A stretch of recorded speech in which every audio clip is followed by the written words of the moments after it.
course, with their 2-1 win yesterday. And 27-year-old right-hander Chad Billingsley, making his second start of the year, a .500 record a year ago, may have come off his best performance of his career last Friday down in San Diego when he struck out 11, walked only 1 in 8 1/3 innings. Billingsley in search of his second win of the season, the Dodgers in search of their 5th. So the Pirates and the Dodgers getting underway. Alex Presley is leading it off, and he takes a strike. It's 0-1. Tomorrow, the Dodgers and Pirates will wrap it up here at Dodger Stadium, and then the Padres come in for a 3-game weekend series. Next week, the Dodgers shuffle off to Milwaukee and to Houston. Alex Presley on the second pitch of the game pops it off to the left side, and Dee Gordon is there, and we are underway. We'll come back here to Dodger Stadium after the completion of the Clipper game. In the meantime, let's go back to Oklahoma City, and here's Ralph.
Batting next for the Pirates, center fielder number 22, Andrew McCutcheon.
After an economical his 10th major league start. Gave up a run, 5 innings in that loss for the Baltimore Orioles at the time. So D. Gordon, who makes things happen at the top of the order, takes a strike, 0-1 to count. D, just 23 years of age, comes on, the average is at 238. He has scored 4 runs, has a double, and 3 walks. There's the 0-1, and Bedard delivers that. There's a bunt too hard down to third base. Alvarez, an easy play. And Gordon bunts out 5-3 on the putout. Well, they had D. Gordon defense perfectly, and Alvarez was a good 15, 20 feet up on the grass. And D, as you said, Rick, he pushed it a little bit too hard to third base. That's even a situation where you can drag one there with a lefty on the mound if you want, if you're D. Gordon. So 1 down, and here's Mark Ellis. Quickly was sent the Pirates defense in the infield of Garrett Jones at first. Neil Walker at second, Clint Barmas at short. Over third is Pedro Alvarez. Presley in left, McCutcheon in center, McLouth in right. Barajas doing the catching.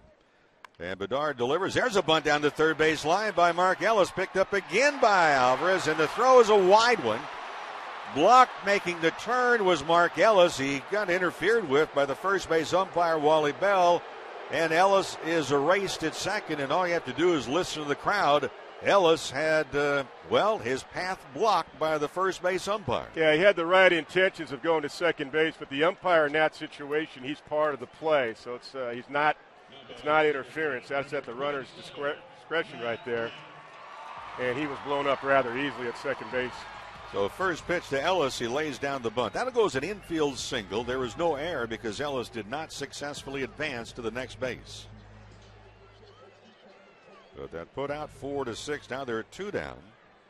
And here is Matt Kemp hitting at .333. Couple of home runs. 9 runs batted in. He and Andre Ethier each tied at 9 in the RBI department. Breaking ball outside, 1-0.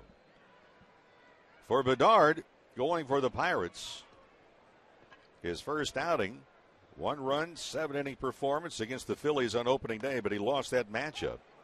DeRoy Halladay. Who else? Breaking ball is in there, 1-1 now to Kemp. How about for the Pirates, period? Facing the Phillies pitching, and then Kershaw yesterday, and now Billingsley. Infield, the first time we've seen a shift on the left side of the infield with Matt Kemp up there. Here's the 1-1, and is a line drive, shift or not? Base hit to left field. And Kemp's going to stretch it to go to second, and he makes it. A sharp single, a hustling double. And Matt Kemp is stirring the pot for the Dodgers. Now, first of all, you mentioned it. Neil Walker, right before the 1-1 pitch, moved up the middle. And Matt Kemp beat the shift anyway with a crisp single to left field. And he never stopped running out of the box, as he does frequently. And from left field, Presley hits the cutoff man. That's all fine and good, but you've got to remember the guy's trying to get into second base. And you better throw it all the way there. So once he hit the cutoff man, there was no chance to get Matt at second. Boy, Matt Kemp put on the afterburners. He was challenging Presley in left field the moment he hit that line drive. So it turns into a 2-out double. Here's Juan Rivera batting in the cleanup spot against left-handed pitcher tonight. And Bedard spins a breaking ball, but that's down low. And the count 1-0. Rivera hitting at .278. That's 5 hits and 18 at-bats. Has a double, a walk. He's knocked in only 1 run while he has scored 4. Rivera is so valuable last year, in particular in this spot against a left-handed pitcher. Not starting tonight, James Loney, who has been struggling at the get-go. And Don Mattingly hoping that Loney continues with the same mechanics he was working on in spring training and work to get them very successful on top of that. Ball outside, 2-0. A lot of off-speed stuff right here so far from Eric Bedard. A couple of curveballs. That was a changeup that last pitch. He's not an overpowering guy. At one point, he led the American League in strikeouts back with the Orioles years ago, but he's no longer that type of pitcher anymore. Bedard, 6th-round pick by the Orioles in 1999. He was born in Ontario, Canada. And now a balk has been called on Bedard. And this time, Kemp can take all the time he needs to advance 90 feet to third. Little flinch right there by Eric Bedard. He got the sign. Went to get set, and he decided he didn't want the pitch. And he tried to back off, but he flinched with his left leg. So Rivera now with a runner at third. Bedard elects to go from the stretch. Infield is back slightly to pull. Outfield is straight away. Here's the 2-0 delivery. Big breaking ball. Sweeps and gets the outside corner. 2-1. Bedard with a fastball, a cut fastball, and two different varieties really on the regular fastball. The two-seamer that sinks away from right-handers, and then that four-seamer. It's going to be in the low 90s. Kind of a slurvy action, a curveball, occasionally a pretty good changeup on top of it. Now the second baseman Walker's playing to pull with Rivera. Here's the 2-1 and a pop-up. Shallow right center field, coming on the right fielder McLeod. And it's going to be McCutchen who calls him off and makes the catch. Kind of a strange start. A one-out bunt single.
Top of the second inning, a scoreless ball game, and Neil Walker, switch hitter, batting from the left side, takes the first pitch from Billingsley. A breaking ball down low, 1 ball and no strikes. Walker to be followed by Garrett Jones and then Rod Barajas. So Billingsley comes right back, a fastball swung on the miss, just about letter high, 1 ball and 1 strike, and that fastball at 92. I've seen the hitting for the Pirates, 189 average. Just 1 home run. As a team, they've knocked in just 7 runs thus far. Slow hit ground balls hit right off the thumbs by Walker. Slowly hit, politely hit to Mark Ellis. And there's 1 down, 4-3 on the putout. A couple of nice fastballs right there in on Neil Walker. Got that 077 batting average dropping a little bit after that at bat. You want to get that off the scoreboard quickly, don't you, Rick? Yeah, the 077 average, and now 1 ringing thumb as he was jammed on that pitch. Here's Garrett Jones. Jones, a left-handed hitting first baseman. He's 0 for 7. He's made contact. He struck out only 1 time so far. Curveball outside, and the count now 1-0 to Garrett Jones. Of course, we mentioned the Pirates, while they have struggled offensively, has not been the case with their pitching department. Not at all. Ball outside, 2-0.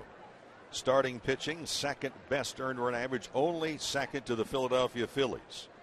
1.50 ERA the starters. Dodgers are 5th, by the way. They've done a very good job themselves. Sinking fastball in for a strike, 2-1. The bullpen for the Pittsburgh Pirates, and this will catch a lot of people by surprise. Oh, granted, they've only played 4 games. But they have the best bullpen earned run average in the National League. .82, less than a run every 9 innings that they have worked thus far. Ball outside to 3-1. And if you remember last year, the Pittsburgh Pirates bullpen got off to a tremendous start the first 4 months of the season, but then injuries to their starters and that workload went up, and so did the earned run average.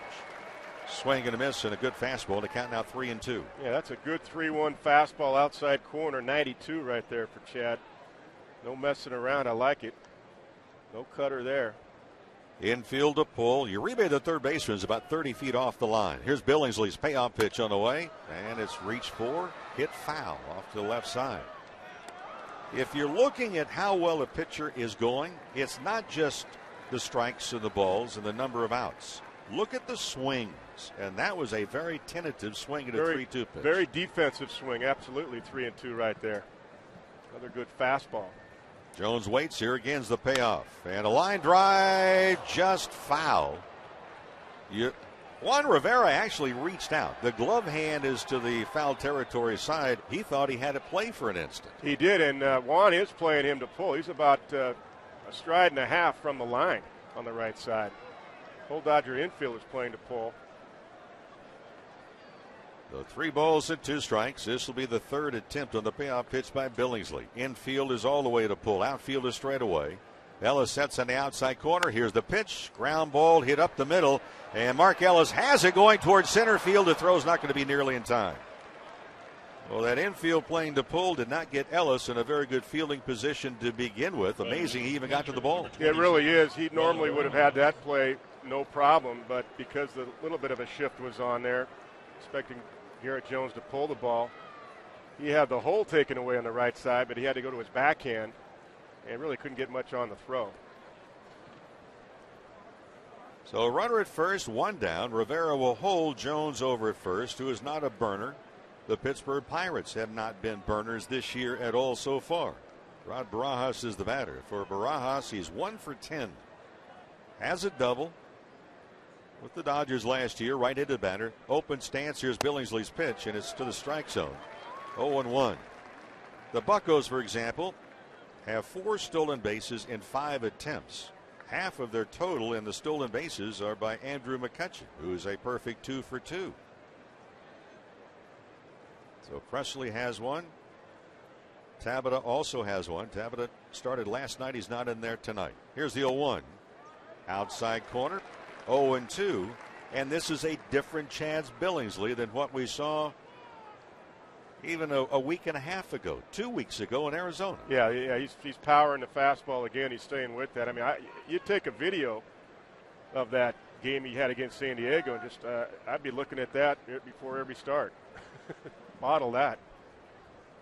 Billingsley trying to get the strikeout. Here's the 0-2 and a weak little line drive hit down the first baseline. Now that was the slider. Good depth in the slider right there, 86 miles an hour. That was not a cutter. That was a good slider, and Barajas just got a piece of it. Well, we had heard about Billingsley working on mechanics during spring training. But again, you would look at the final 2 starts that he made over in Arizona, where he worked a total of 8 2/3 innings. And in those 8 2/3 innings, he threw a whopping 170 pitches. He went 8 2/3 innings his first start. That was in San Diego against the Padres. And in those 8 innings down there, his first start of the season, he made just 108 pitches, and 73 of those were in the strike zone. Yeah, and if you're throwing 67, 68% strikes, that's well above major league average. 63% is about average. He was above that. Normally, he's below that. So he was pounding the zone the other night in San Diego. Barajas, not much speed. Good man for a double play if you can get him to hit it on the ground. And there's a ball swung on, fouled off, and again, not a real good swing, and Billingsley had Barajas tied up. Yeah, good change of eye level again there. Went from a down and away slider to an up and in 4-seam fastball. Barajas really had a great quote before yesterday's ball game. He goes, okay, I've caught Clayton Kershaw. I know what he throws. Now the tough part, trying to hit what he throws. And I talked to him before the game today. He goes, yeah, I knew where you're going. I was true to my word. Boys, he's tough. Here's the 0-2 and another swing and another foul ball. That looked like the front door cutter that Chad was talking about that he was throwing last week. He said, I'm throwing that cutter to one side of the plate when I did throw it, meaning front door to a right-hander or back door to a lefty. That was the front door cutter right there. Barajas was also talking about this Pirate ball club. Oh, it's early in the season. But he says, we have a good club and we have some terrific people. So the Pirates are hoping that they can right their ship. There's the 0-2 to Barajas, waved at it, missed on a breaking ball. And for Billingsley, his first strikeout. Yeah, see, that was the slider he had success with last week, 82, 83. Last week charting the game, it was an 83 to 84 with the slider. That was a slider with some depth after a cutter in. Again, a good pitch sequence right there. And I also credit A.J. Ellis for game calling the other day in San Diego. I thought he was very much engaged. He made Chad work fast, more efficient with the fastball, established that first, and then went to his secondary stuff later. Here's Pedro Alvarez. And for Alvarez, he's standing in, playing at third base tonight. For Alvarez, left-handed batter, and he is a bit of a mystery.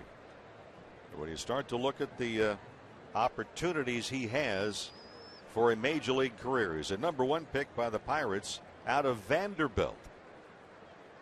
The pitch is a fly ball. It's hit pretty well to right field, and going back on the warning track is Andre Ethier, and against the wall, he makes the catch. Talk more about Pedro Alvarez, who last year hit below the Mendoza line. And he just missed a fastball to take it out of the ballpark. A base hit, a man left. Billingsley has been right on the money in the first two outings he's had. And for the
we go to the bottom of the second inning. Andre Ethier, Jerry Hairston Jr., then Juan Uribe against the lefty Eric Bedard, who delivers the first pitch. And the first pitch is inside and high, and that moves Ethier off the plate, ball one. Of course, Ethier hitting at .316, hit his second home run of the season. That was yesterday in the 8th inning. Really gave the Dodgers their winning margin, eventually 2-1. So Ethier 6 for 19. As the hitter fouls it straight back in the count 1-1. I want to talk about that pitch right there, the first pitch. And if you read about Eric Bedard, he likes to come inside early, and in particular in the first time around, to kind of back some hitters off. No, you're not trying to hit them. You're trying to intimidate them if you can. And that's what he was trying to do to Ethier, and Ethier took a good rip at the next pitch. Here's the 1-1. Curveball outside, 2-1. But there's all kinds of mind games that are going on within the game. Yeah, and one thing that Rod Barajas knows, he knows the personality of these Dodger hitters because he played with them, obviously. So he knows not just what the stats say and matchups, but he knows the personality, how guys will react to certain pitches. 2-1, fly ball to left field. Late jump by Presley, still coming in and makes a good shoestring catch. He had to make up for a bad jump and continue on, and he makes the catch. There's one down. Here's Jerry Hairston Jr. Batting next, left fielder, number 6, Jerry Hairston. Yeah. The Dodgers, by the way, Kevin, for some reason, and yes, the Pirates have had their difficulty. I mean, if you look at them, they have 19 consecutive losing seasons. That, by the way, is a North American professional sports record, a record they'd like to not have. They used a franchise record 52 players last year. The Dodgers have taken advantage of opportunities. They were 3-1 against them last year here at Dodger Stadium. Pitch to Jerry Hairston, getting a start in left field. It's a breaking ball for a strike. And then if you look at the longer haul, the Dodgers have gone over the last 10 years. An amazing record against the Pittsburgh Pirates of 51 victories and just 21 defeats. Ground ball, that's going to go through on the right side. And Harrison just punched the ball through, and he's aboard with a one-out single. But there are some teams that over the years your club has to perform better against the other club. In this instance, yes, the Pirates have had difficulty, but the Dodgers have taken advantage of it. Yeah, they have. It is amazing that the Pirates haven't been above 500 since Barry Bonds left, 1992. I mean, it's shocking for this organization to go 20 years. But the Dodgers have. They've played well against the Pirates, and I always look at strength of schedule, Rick, and you look at playing San Diego. No disrespect to San Diego or Pittsburgh, but all things being equal, you got to take advantage of that. It's not a knock on the Pirates. You just got to win series, and that's what the Dodgers have been able to do for the last decade against the Pirates. Well, Uribe takes a strike and a count 0-1. Uribe comes on. He is 4 for 15 in the average. He has yet to knock in a run. He has yet to score a run. 2 for 16 career against Bedard with 1 home run. Little swing hard in case you hit it. Rick. Hairston over at first base. Bedard, the left-hander, looking right at Harrison. That keeps him closer. There's a breaking ball down low. 1 ball and 1 strike. I always imagine, and as hard as we see Juan Uribe swing the bat, I keep saying to myself, look, if he swings and misses, a normal person would be in traction. That's right. That's true. I mean, he's getting his 3 hacks in. He got his hacks in yesterday and found some holes with some ground ball base hits. He got 3 of them yesterday. Here's the 1-1 to the Dodger third baseman. Swings and hits it a towering pop-up down the left field line, and that is way back into the crowd, 1-2. You know, I know you guys have talked about it, you and Charlie, and I've talked about it as well on the Dodger Talk at night. People are calling in about Uribe. That's the main thing they're concerned about, are the corners in the infield. And I said, listen, Uribe is what he is. It's going to be 300 on-base percentage. You hope it's 18 to 20 home runs and 60 to 70 ribbies. You hope. But don't expect any more. You hope it's not less. 1-2 is fouled off and out of play. Well, here's a guy that you really need in your lineup to provide some offense, and occasionally, you're not looking for him to hit the home runs, but extra base power. For the Pittsburgh Pirates, is one of the more unconventional defenses against Uribe. While the infield is pretty much straight away, the outfield, well, is straight away and left with Presley. But Andrew McCutcheon, the center field, is playing Uribe as if he is a left-handed hitter. He's slightly to right center. Bedard coming up, set that high set position. Here's the 1-2, breaking ball down low. 2 balls and 2 strikes. A.J. Ellis would be next. Yeah, Bedard flipping up that 74-mile-an-hour overhand curveball, trying to get Uribe to chase. He's able to track it and lay off of it.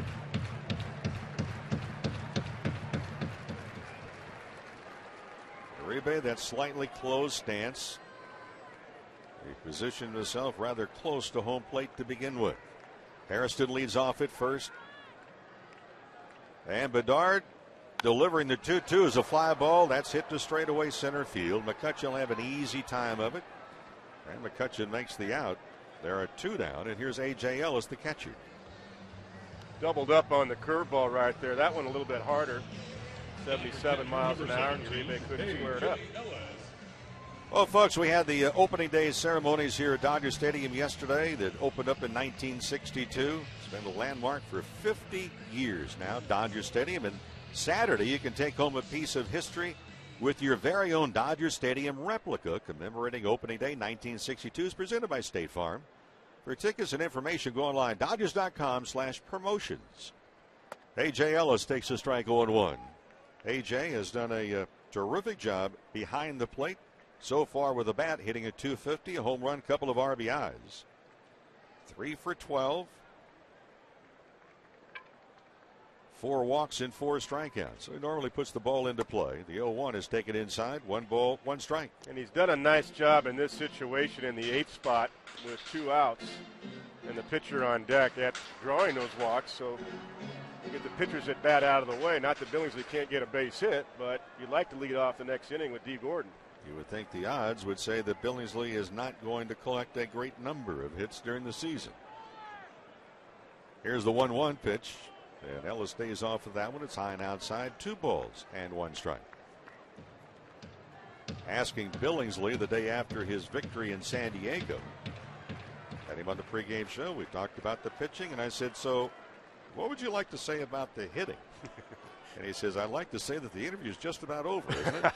Here's the 2-1. It's a curveball for a strike, 2-2. It is, as they say, a work in progress. Yep, it's a work in progress. I'll tell you who's impressive in all facets. You mentioned this yesterday in the game. Clayton Kershaw. I mean, he does everything, doesn't he? Including hits, bunts. Including handling the bat, advancing runners. Picking a guy off. Here's the 2-2. Breaking ball, called strike 3, and Ellis, the victim of a big curveball. So a base hit, a man left. Bedard has given up 3 hits in the ball game. The Dodgers have stranded 2 of those runners. The other one, well, thrown out trying to advance to second base. We've gone through innings played. There's no score. Dodgers against the Pirates.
Leads off against right-handed pitching. You got Garrett Jones in there playing first base. He's in a platoon situation. Pedro Alvarez making a start today. He's their big #1 pick. They have high hopes for him. He has not broke through at the major league level. Does have 1 home run on the season so far, though. Clint Barmes has yet to get on base this year, and he skies one to deep left field. And it is gone, a home run. Clint Barmes hadn't even been on base all year until that home run. And the Pirates take a 1-0 lead. And for the Pirates, this is the first time they have scored first in any of their 5 games this season. Matt Kemp and Andre Ether have as many RBIs as this team has scored all season long, but he's just sitting dead red right there. First pitch fastball. He knows that Billingsley's been getting ahead of a lot of the hitters so far. He had 7 guys in front of him to watch, and he just jumped all over one. So Clint Barmes 0 for 12 until he hits one out. Eric Bedard swings and misses, and it's 0-2. So Billingsley, who was so good in his first start in San Diego. May have been his best all-around pitching performance in his Dodger career.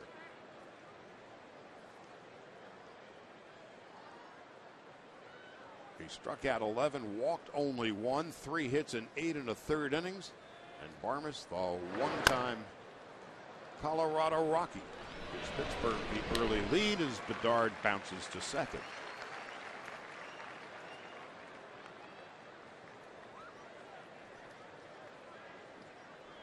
Left fielder, number 7, Alex Presley.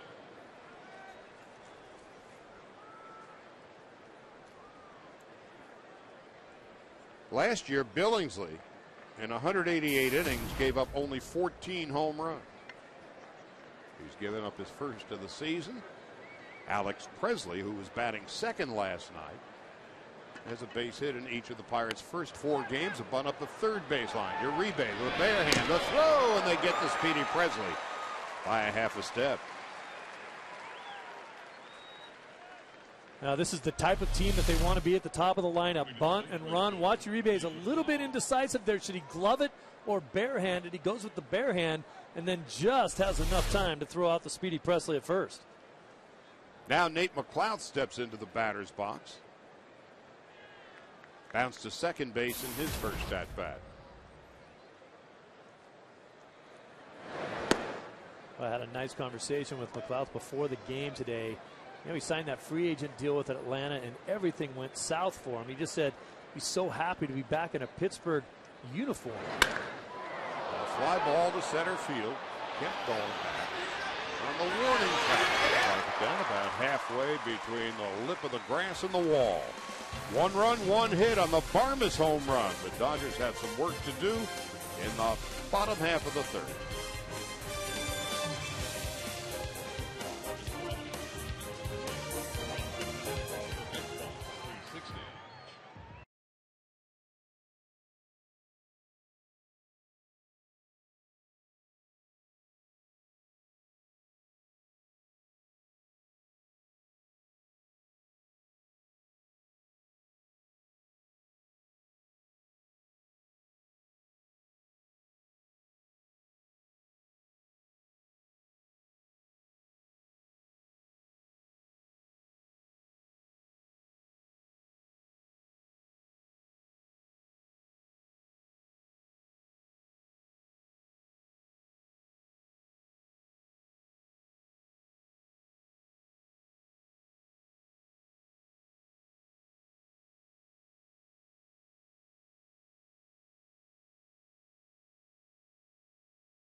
Bottom half of the third inning on the Barmes home run. The Pirates have the early lead, and Billingsley takes a strike. It's 0-1. Well, we all know Chad loves to swing the bat. Can't forget about him as a hitter. If you pump him fastballs in there, he will hit one. There's the big curveball. That's what Bedard is known for. I don't think he's going to take a lot of chances with Chad. Gordon on deck, and then Ellis to follow.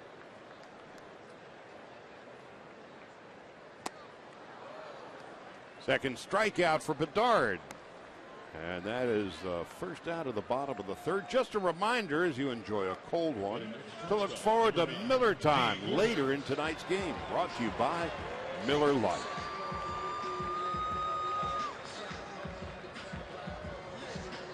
Now here's D. Gordon, who bounced to third in his first at-bat.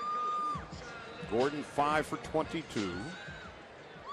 That's a 227 average, and of course his mere speed Forces Pedro Alvarez about 3-4 steps inside the cutout at third. And a pop-up to the left side of the diamond, and Barmes will make an easy play of it. 2 out. Couple issues with that at bat right there for D. Gordon. He's a guy that you would hope would take some pitches up there. He has enough confidence. He can hit with 2 strikes. He knows he can. So to go up there and hack at the first pitch and then hit a pop-up, you never really want to see him hit the ball in the air because he just doesn't have enough power to drive the ball in the air. You got to keep it on a line and on a ground, but you know, it's a little easier said than done sometimes. I mean, every hitter's gone up there and had an at bat like that. Mark Ellis with an infield hit in the first inning. His 4th of the season, 4 for 20. And he takes a ball outside and low, 1 ball, no strikes. The Pirates on Clint Barmes' home run in the top of the 3rd with the early lead. I kind of liked what D. Gordon did in his first at bat. Alvarez was taking the bunt away from him, and he tried to bunt anyway. If he puts down a good enough bunt, you're not going to throw him out no matter how close you play. He did bunt the ball a little bit too hard, but he was basically telling everybody in the house that I don't care where you play me. If I get the ball down where I want it, I'm going to be safe. And just because you're trying to take it away from me doesn't mean you're going to stop me from doing it. And that's his mindset on the bases, as he has stolen 4 out of 5. He doesn't think anybody can throw him out. Neither do I. Here's the 2-1. Ellis takes high, 3 balls and a strike with Matt Kemp on deck.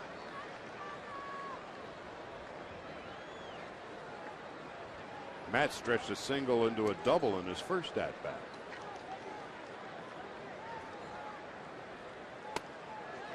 Mark Ellis works out his 3rd walk of the season with 2 out. Here comes Matt Kemp.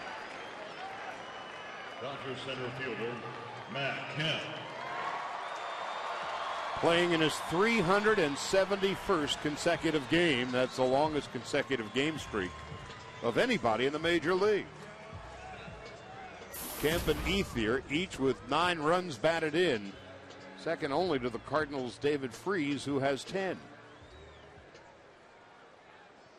And Kemp's double in his first at bat was just a matter of using his speed and stretching a single into a double. Rod Barajas has always been a terrific defensive catcher, makes a nice play, and that keeps Ellis at first. 1 ball and no strikes. Really nice at bat by Mark Ellis again, just to get Matt Kemp to the plate in this inning so he doesn't have to lead off the next inning. He's got a chance to drive in some runs. Really like to see Matt Kemp go back to the opposite field gap. The 2 balls that he hit in San Diego, the home run and the one that went to the warning track. Got a hit his last time up, but he did hook that ball. It's not the at bat that he wants. 2 balls and no strikes to Matt Kemp. Has not walked yet this year. He's been struck out 4 times.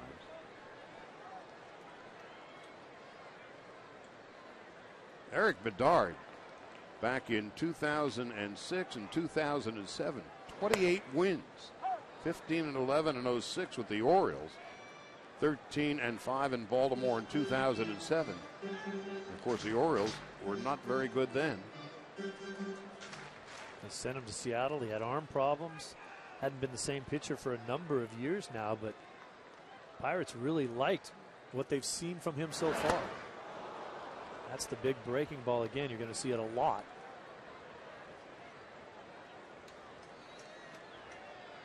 Bedard now 33. They said he pitches so easy that he puts guys to sleep.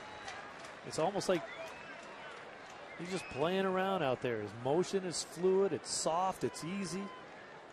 He doesn't throw all that hard, but he moves the ball in and out, and then he throws that big looping curveball that has some pretty good bite on it. 2-2 with 2 out. And again, Barajas able to keep the ball in front of him, even if he didn't know immediately where it was.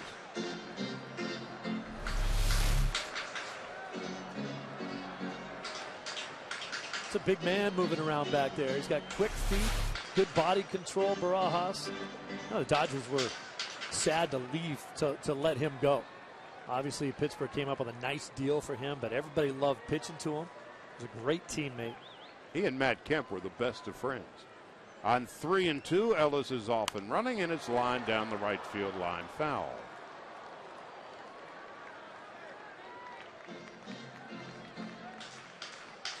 It's a funny defensive alignment for the Pirates when you look down at third base. Pedro Alvarez, I mean, if he catches a ball over there, I believe that's a foul ball. I'm not really sure why he'd be that close to the line, especially with Matty's reputation of hitting the ball the other way.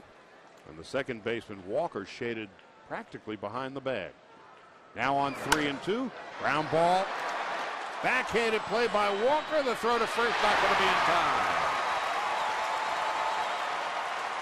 So Kemp is 2 for 2 with the infield hit. It'll bring up Juan Rivera. Easy base hit right there. And Walker was hoping to throw the ball to Clint Barmas at second base, but Barmas had to go for the ball as well. Nobody at second. Has to make the long throw to first, and with Matty's speed, you just can't get him.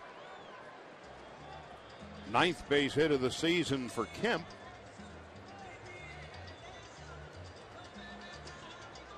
Juan Rivera is going to come up in this situation a lot, Charlie, with 2 outs, and he needs to be able to get the 2-out hits. And the reason why I say that is where he hits in the order. You know, 4th in the order today, but 5th in the order sometimes. He's going to come up there with 2 outs and guys on. Has just 1 RBI so far in the season, but he will come up a lot of times with guys on base. Chance to drive him in with 2 outs. Nothing in 1 to Rivera, who flied to center field in his first at-bat. 3 for 9 in his career against Bedard. Ethier is on deck. The Barmas solo blast in the top half of the 3rd, the only run of the game. Lined in the right field for a base hit. Ellis rounding 3rd. He will score. Kemp arrives at 3rd on the RBI single by Rivera. And just like that, the Dodgers have tied the game at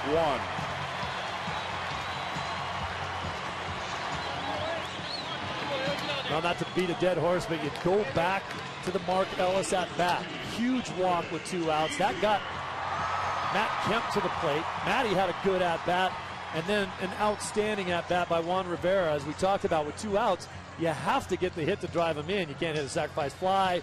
You can't get him over. You got to do your job. It's a little bit of a different mindset up there, and he just drilled that ball the other way. Pitching coach Ray Searage, one-time Dodger, comes out to talk to the veteran Bedard. On his 30th birthday yesterday in the bottom of the 8th, Andre Ethier with a big home run.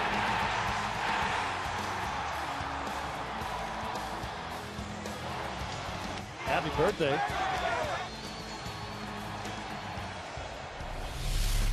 Dodger fans, among the smartest in all of baseball, certainly smart enough to drag him back out of the dugout there for a curtain call on his birthday. Huge home run, basically a game winner, just an inning early, and then you knew the Dodger bullpen would come in and nail that thing down for the win. Ethier flied to left field in his first at-bat.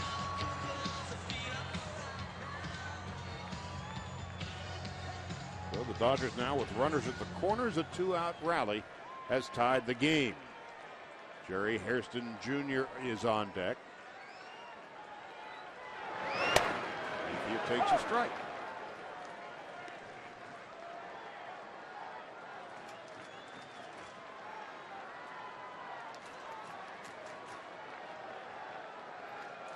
What a pickup Juan Rivera was for the Dodgers last year.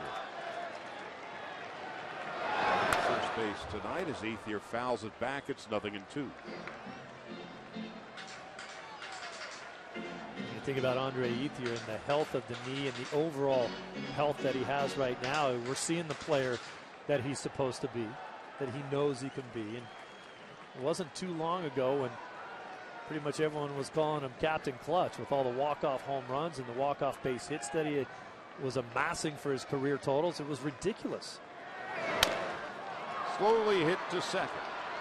Walker will throw out Ethier, and that's that. But a 2-out walk to Ellis. Back-to-back hits for Kemp and Rivera. We're tied at 1 as we go to the 4th.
Walker and Garrett Jones to follow in a 1-1 game.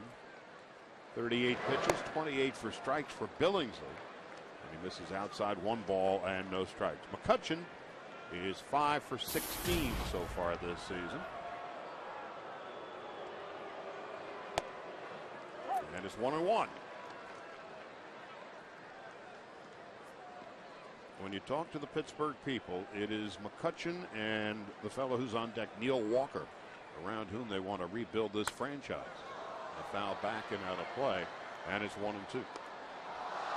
I wonder if there's any fear at all from the organization asking him maybe to do more than what he's used to. Last year he had a great year. 23 homers, almost 90 RBIs.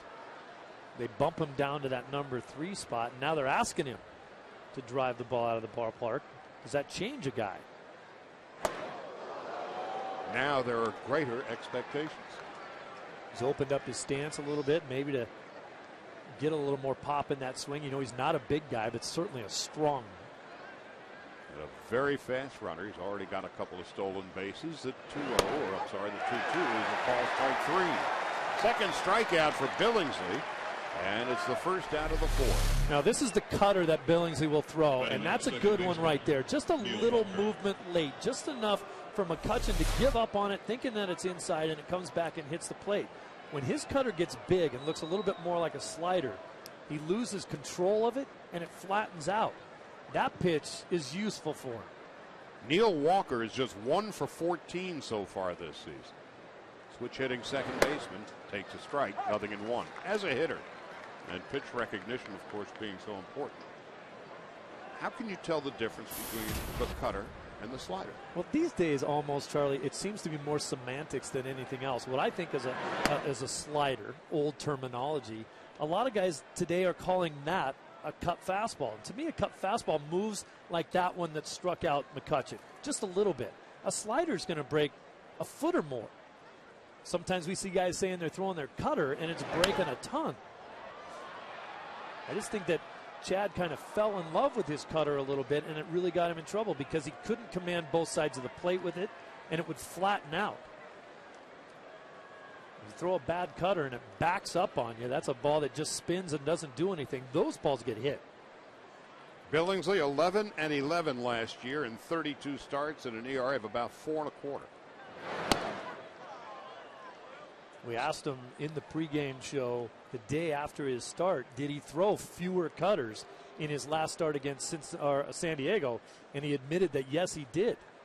Went more to his other pitches that were more effective for him. 2-2 to Walker, who bounced to second in his first at-bat. Just missing outside, 3-2.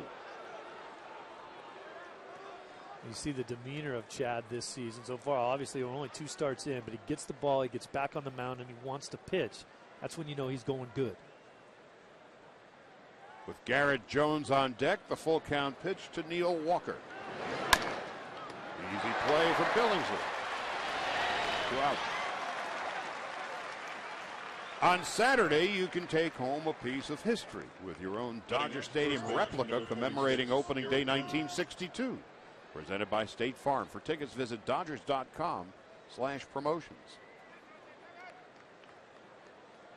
This, of course, the 50th anniversary of Dodger Stadium, and so we're reflecting on great moments here. Oh, been a few of them, haven't there? On July 31st, 1984, the first Olympic baseball game played here at Dodger Stadium, which came when Chad Billingsley was 2 days old.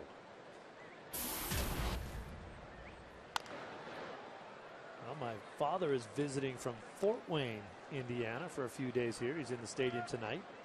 He was in the upper deck down the right field foul line in '84 for those Olympic Games. And Chad was 2 days old in Defiance, Ohio. I was toiling in AAA somewhere. I was out here covering him. That was an exciting time, too, wasn't it? 1 ball, 2 strikes, and 2 out. A 1-1 game in the top of the 4th. Billingsley deals, And Jones loops one into left center field. And that is going to split the seam and roll to the wall. Garrett Jones with a 2-out double is 2 for 2 tonight.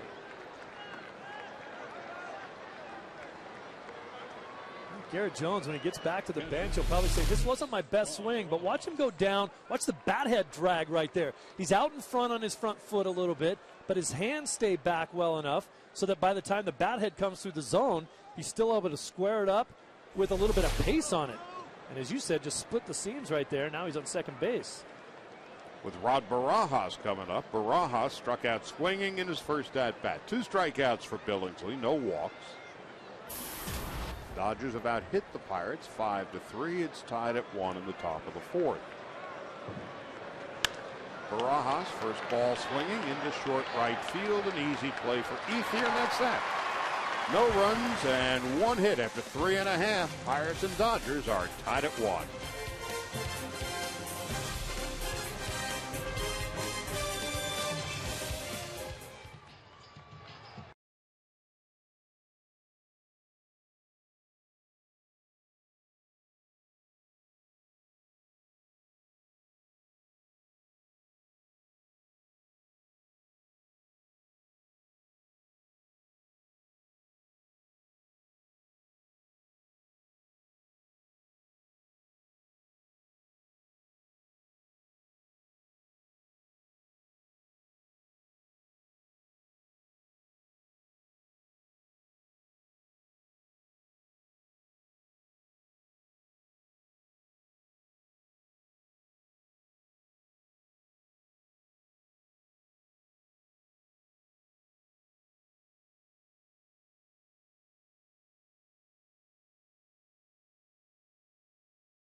Here and by Dodge. And with Vince still under the weather, Charlie Steiner and Steve Lyon serving as the long men out of the bullpen, we go to the bottom half of the 4th. Jerry Hairston, Juan Uribe, and A.J. Ellis. The Dodgers, should they pull off the win tonight, would get off to their first 5-1 start in 13 years. Last year at this point, through 5 games, the Dodgers were 3-2, and then things turned rather unseemly. The Dodgers would finish April last year at 13 up and 14 down, and as you recall, by the 7th of July, the Dodgers were 14 games under 500, but a furious finish down the stretch. Hairston is single to right, takes a breaking ball, and it's 1-1. Dodgers would win 25 of their last 35. The Pirates, on the other hand, got off to a great start last year, and the wheels came off their buggy. They were 53-47, 100 games into the season. Easy play for Garrett Jones to Eric Bedard, 1 out and nobody on. Batting next, third baseman. Pirates would lose 43 of their last 62 and finish the year with 90 losses. The problem for a team like the Pirates is depth. They can get off to a good start. They can have some players that are playing pretty well, but when the league adjusts to you, or if you have minor injuries, you can't fill in behind the only star players you have. It makes it awfully difficult. You have to have 25 guys that can play. Juan Uribe takes a ball inside, 1 ball, no strikes. Well, it's not just a 25-man roster, of course. It's the 40-man roster, because inevitably there are going to be players that will go down. Pedro Alvarez has had a tough go of it so far in his young career. And so you've got to then bring up from your minor league system. The Dodgers were a perfect example of that last year. Going into the season, you figured they had a terrific bench. But their bench players became regulars, whether it was Aaron Miles, Jamie Carroll, a swing and a foul up the right side, and it's 1-2. Last year, at the beginning of the season, you had Casey Blake at third, Rafael Furcal at short, Uribe at second, Loney at first. And those four guys started in the same game a grand total of 4 times all last year. Wow. And so the bench players became the regular players, and the minor league players became the bench players. And we learned a lot of new names. Yes, we did. And that's why, you know, if you're a team that's kind of struggling to put things together, as the Pirates have been lately, if you have a few players that you're really counting on and they either don't pan out or they get hurt, you don't have much to fill in behind them. Uribe flied to center in his first at-bat and fouls it back. A.J. Ellis on deck. And no disrespect to either club. The Dodgers certainly had a tough time because of the injuries that they had. The Pirates kind of fell down in the second half, as you mentioned. There are very few teams that can sustain injuries to their star players and still survive. The 2-2 to Uribe. Garrett Jones will get it. And it's time now for our AT&T trivia question. Last year, Matt Kemp, the third Dodger in 70 years to lead the National League in home runs. Who were the others? We'll have that question for you. The answer to the question a little later on.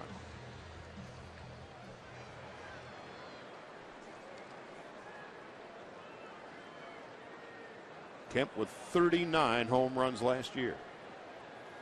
A.J. Ellis took a call third strike in his first at-bat and takes a breaking ball for a strike, 0-1.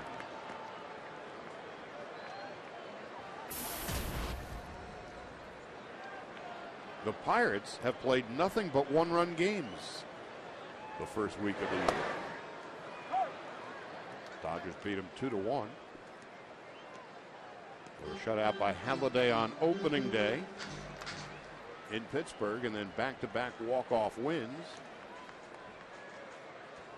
Bedard was a starter in that game against Halladay, too. He went 7 innings, gave up 6 hits, but just 1 run in the 7th. Ended up losing that game 1-0 to Halladay and the Phillies. They came back-to-back walk-off wins after that. They've had fun so far.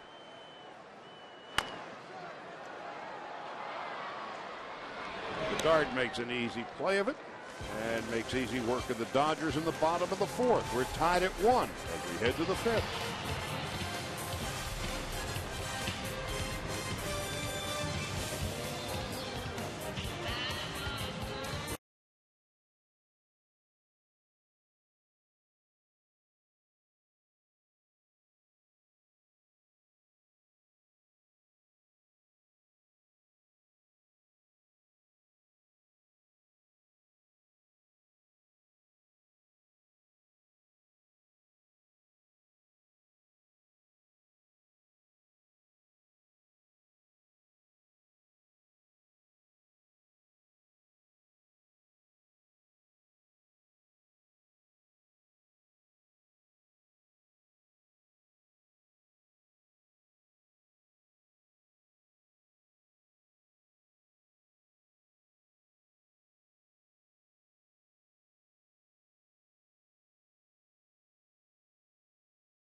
pitch. When opponents swing at it, put it in play. They've hit better than .340 against Chad. And he gave up a home run to Clint Barmas, who is on deck on the first pitch that Barmas saw back in the third. But first, Pedro Alvarez leads off, then Barmas and Bedard. A breaking ball for a strike, and it's 0-1.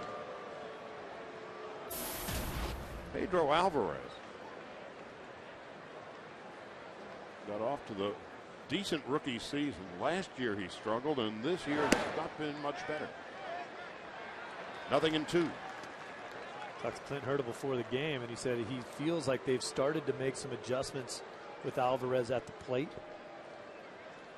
He basically said he wants him to be more aggressive and a little bit more of a free swinger. He said, you know what, I know you're going to strike out. I don't want you to strike out 200 times, but you're going to be a swing and miss guy, but I need the power out of you too. Go up there and let it loose. Clint felt like he was playing just maybe a little bit tentatively. Boy, I'd love a manager to say that to me. Just go hack. Okay. Alvarez, a native New York, goes down hacking. 3 strikeouts for Billingsley. It's the first out of the 5th. Hopefully you get a good pitch to hack at. This ball up and away. Chad runs it away from him. Maybe trying to use that aggressiveness against him. Now Clint Barmas, his first hit of the year. A home run over the left field wall back in the 3rd inning. Tied at 1 for the Pirates, but their second home run as a team for the year. The Dodgers have hit 5 to this point. The Pirates coming into this game had a team batting average of just 189. So thus their first 4 games have been decided by 1 run. That's the bad news. The good news is their team ERA is the best in baseball, 1.5. Wow.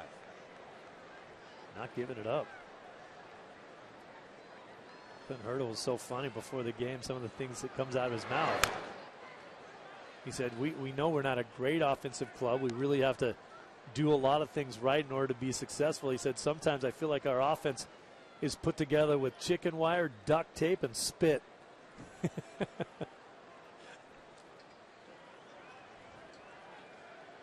Eric Bedard on deck. And Billingsley just misses.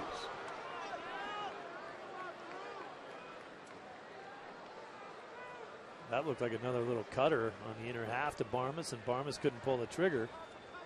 Bills didn't get the call. Right to Uribe. 2 out in the 5th.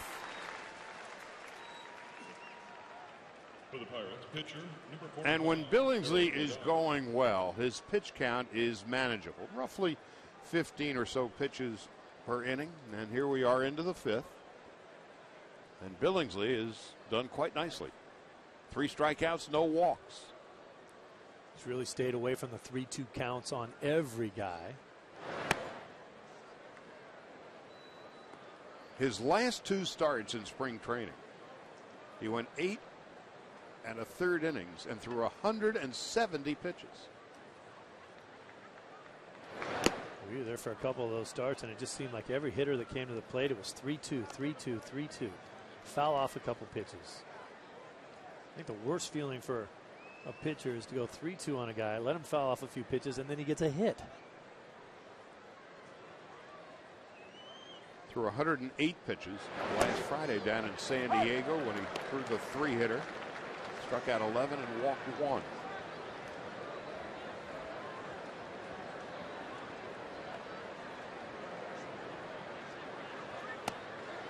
And a ball strike, 2-2. Billingsley, who grew up in Ohio, lives in central Pennsylvania, about 250 miles or so east of Pittsburgh. Here's a 2-2 to left field. And Jerry Hairston is there. 4 in a row, retired by Billingsley.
1 run and 3 hits for the Pirates, a run and 5 base hits for the Dodgers. Billingsley struck out swinging in his first at-bat.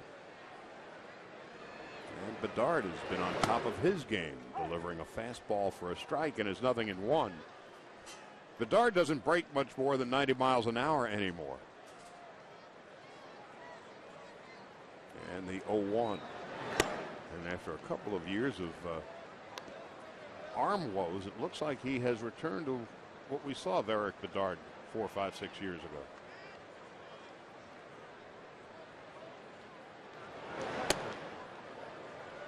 Well, he's in a little bit of trouble here. He might have to throw another fastball to Bills.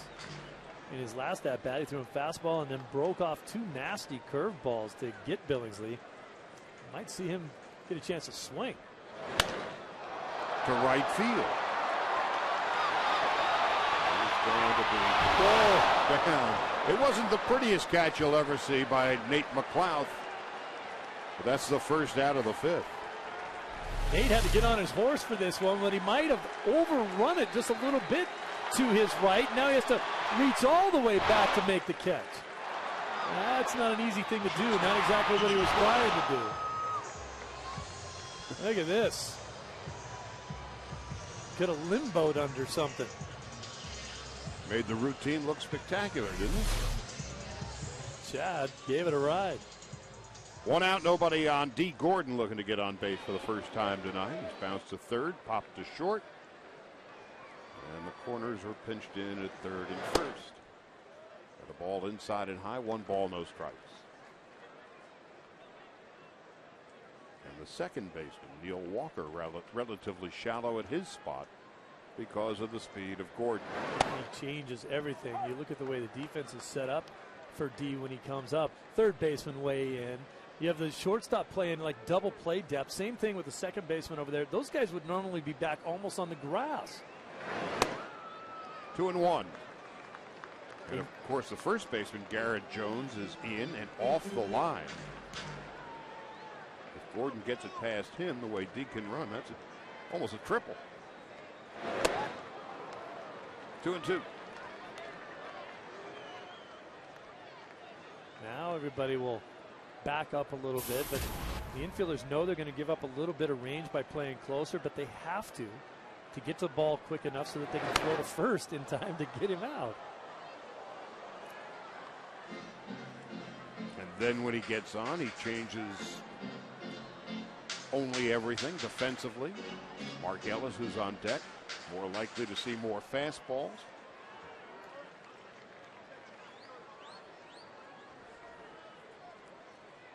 Gordon 217 so far this week. To third. Alvarez throws him out. We asked you last half inning in the AT&T trivia question. Matt Kemp with his 39 home runs last year, the 3rd Dodger in 70 years to lead the league in home runs. And who were the others? How about the Duke? And Adrian Beltre, the Duke of Flatbush in 56. Adrian Beltre back in 2004 with 48.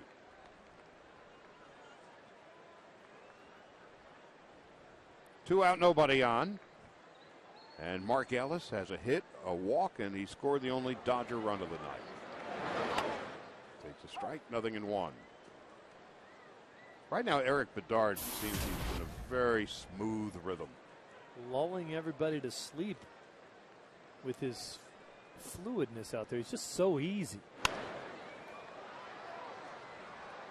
Guys come back to the bench and they say, hey, he doesn't have that much. Meanwhile, they're taking a comfortable 0 for 4.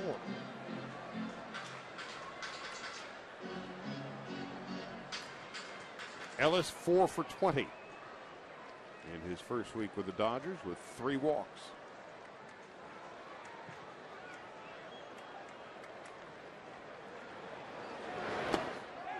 Did he go around? He did. And that ends the inning. 3rd strikeout for Bedard. We head to the 6th, tied at 1.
tied at 1 as we head to the top of the 6th, and the Pirates top of the order.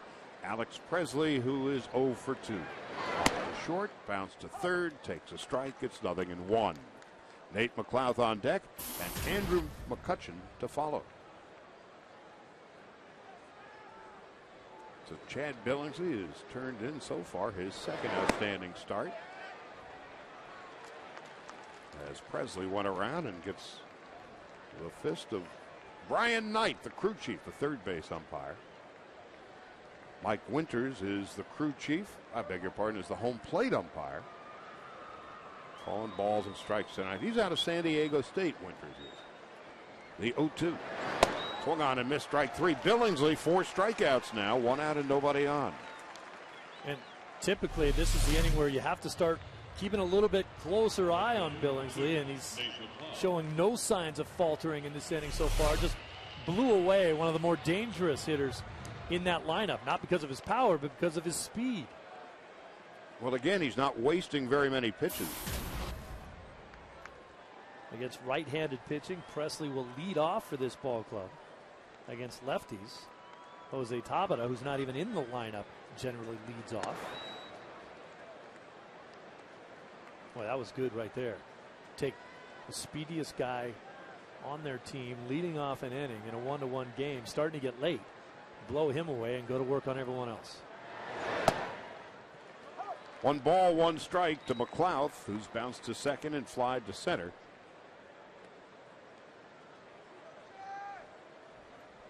Billingsley has retired the leadoff hitter in 5 of the 6 innings, but it was in the 3rd, the leadoff home run by Barmas, that put the Pirates on the scoreboard.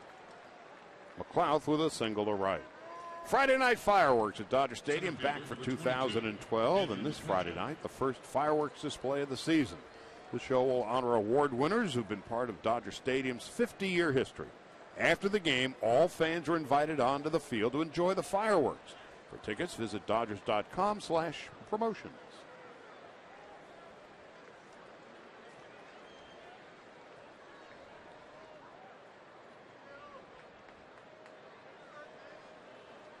McLouth doesn't run as much as he used to. He has stolen as many as 23 bases. Well, that was back in 08. You remember the year that he had for this Pittsburgh organization. 26 homers, 94 RBIs. And then he signed the free agent deal with Atlanta. And he said, look, I went down there. I maybe tried a little too hard to impress him. Started changing some things and everything snowballed on me. And he looked at me and he said, and it's hot down there. Things just really didn't work out for him at all. He's so happy to be back with the Pittsburgh uniform on his back, getting an opportunity to prove himself again. Yeah, that was just a deal that didn't work. In 2010, he hit a .190 for the Braves. They've sent him back to the minor leagues. Andrew McCutcheon is lined to second. He's been struck out. And he finds a single between short and third. So the Pirates now first and second with 1 man out. And Neil Walker coming up. Now batting second baseman, number 18. That's Neil 5 Walker. hits now for Pittsburgh. Chad is really, really good at being able to dominate the outer half of the plate to right-handed hitters. This is a time right here where he needs to try to get the ball away from Walker, who's a left-handed hitter. See if he can get him to roll over on one and get a double play ball.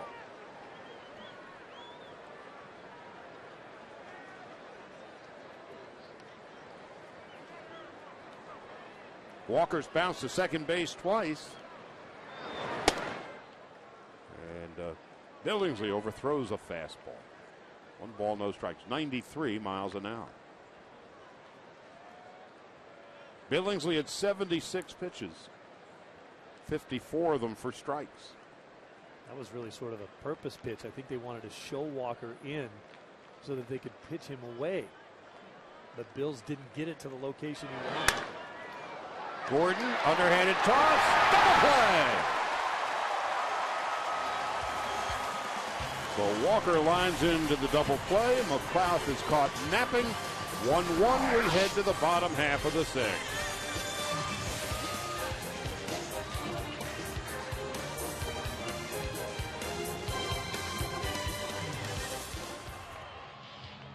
Tickets to a Dodgers game?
Four strikeouts, no walks, and only 77 pitches through 6 innings.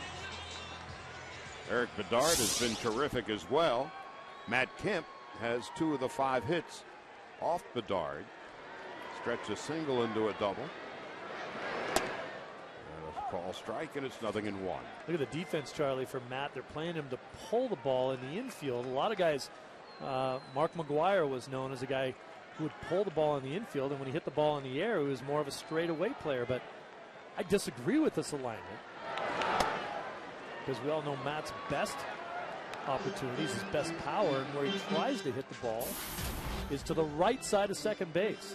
He has been hooking a few balls, but that's just because he's out in front of some things. His last at bat, he shot the ball right up the middle. This is where he's most effective, out there. 1 ball and 2 strikes to Matt Kemp, who is now 9 for 23. Here's the classic inside-out swing. That pitch is in on him, but you see him pull his hands through first, drag the bat head through, so that when he makes contact with the ball, he's trying to drive the ball out over where the second baseman should be playing. Well, Matt Kemp has a streak going back to last year, knocking in at least 1 run in 9 straight games. 2 balls and 2 strikes. Well, the good thing about Matt Kemp is that even when guys aren't on base, he has an opportunity to drive in a run himself. 39 home runs last year.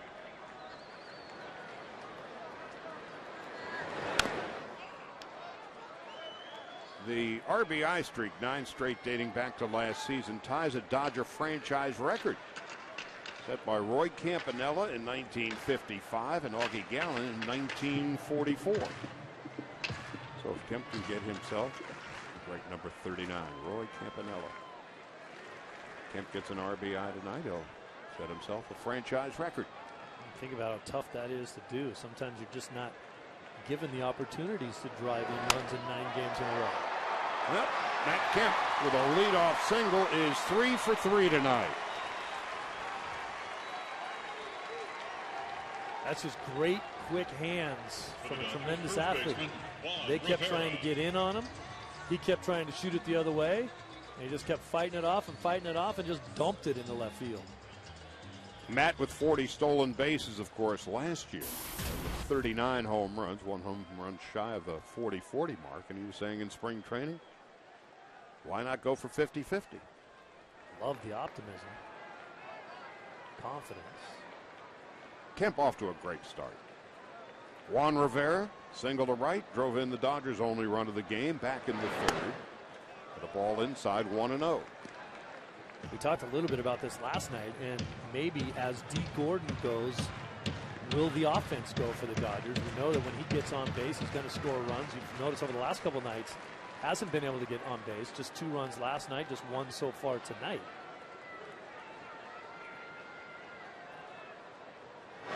But I also think it'll change the hitter that Matt Kemp is. When Matt comes up and D. Gordon's on third base, I think Matt will do a lot of different things in order to drive D in.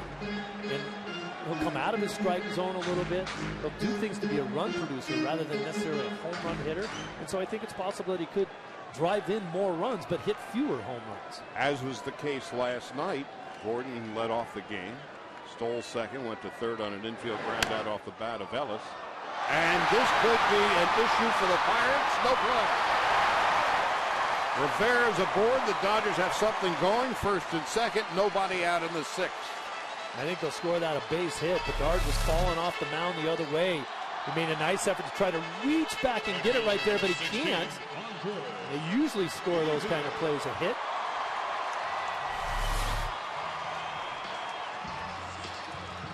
So it's a base hit for Rivera. Kemp and Rivera have 5 of the 7 Dodger hits tonight. Ethier 0 for 2. He's flied to left, bounced to second. And Ray Searage is going to go out and have a chat with Bedard and the entire infield. How are they going to play it? I think this is a great position for Andre Ethier to be in right now. He heard all the talk in spring training that he can't hit left-handed pitching. He did hit just .220 against left-handed pitching last year, and his numbers against lefties over the last few years haven't been all that good. But in spring training, he crushed the ball. He's already had a number of hits against lefties. And in this situation, maybe last year he may have been feeling a little dread coming up. I think he's out to prove everybody wrong, and I think Andre Ethier is a better player when he has just a tiny chip on his shoulder. Well, now the Pirates have double barrel action in the bullpen. Chris Resop and the lefty Tony Watson.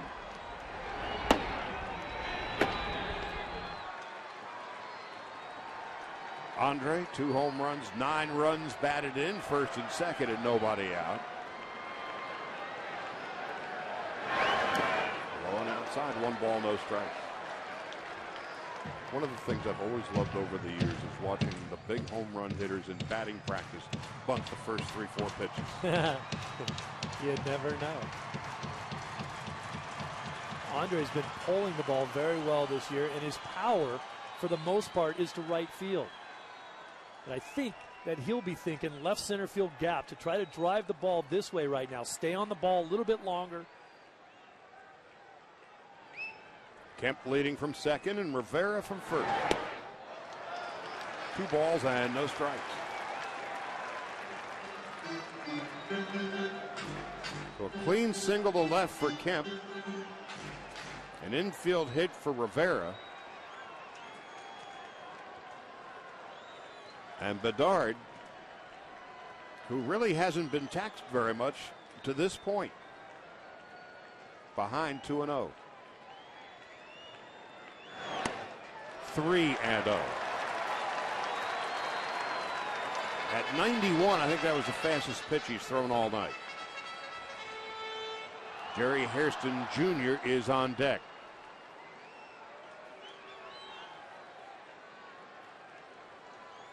At this point, I think he's going to intentionally walk Andre Ethier, try to get him to swing at something bad. He's got Hairston hitting behind him. Caught the corner there. I don't know that he's really willing to go after Andre the same way.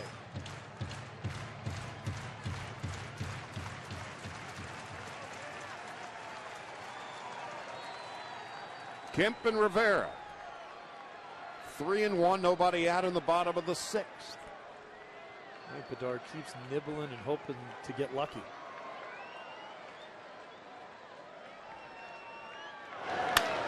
Lined into left field for a base hit.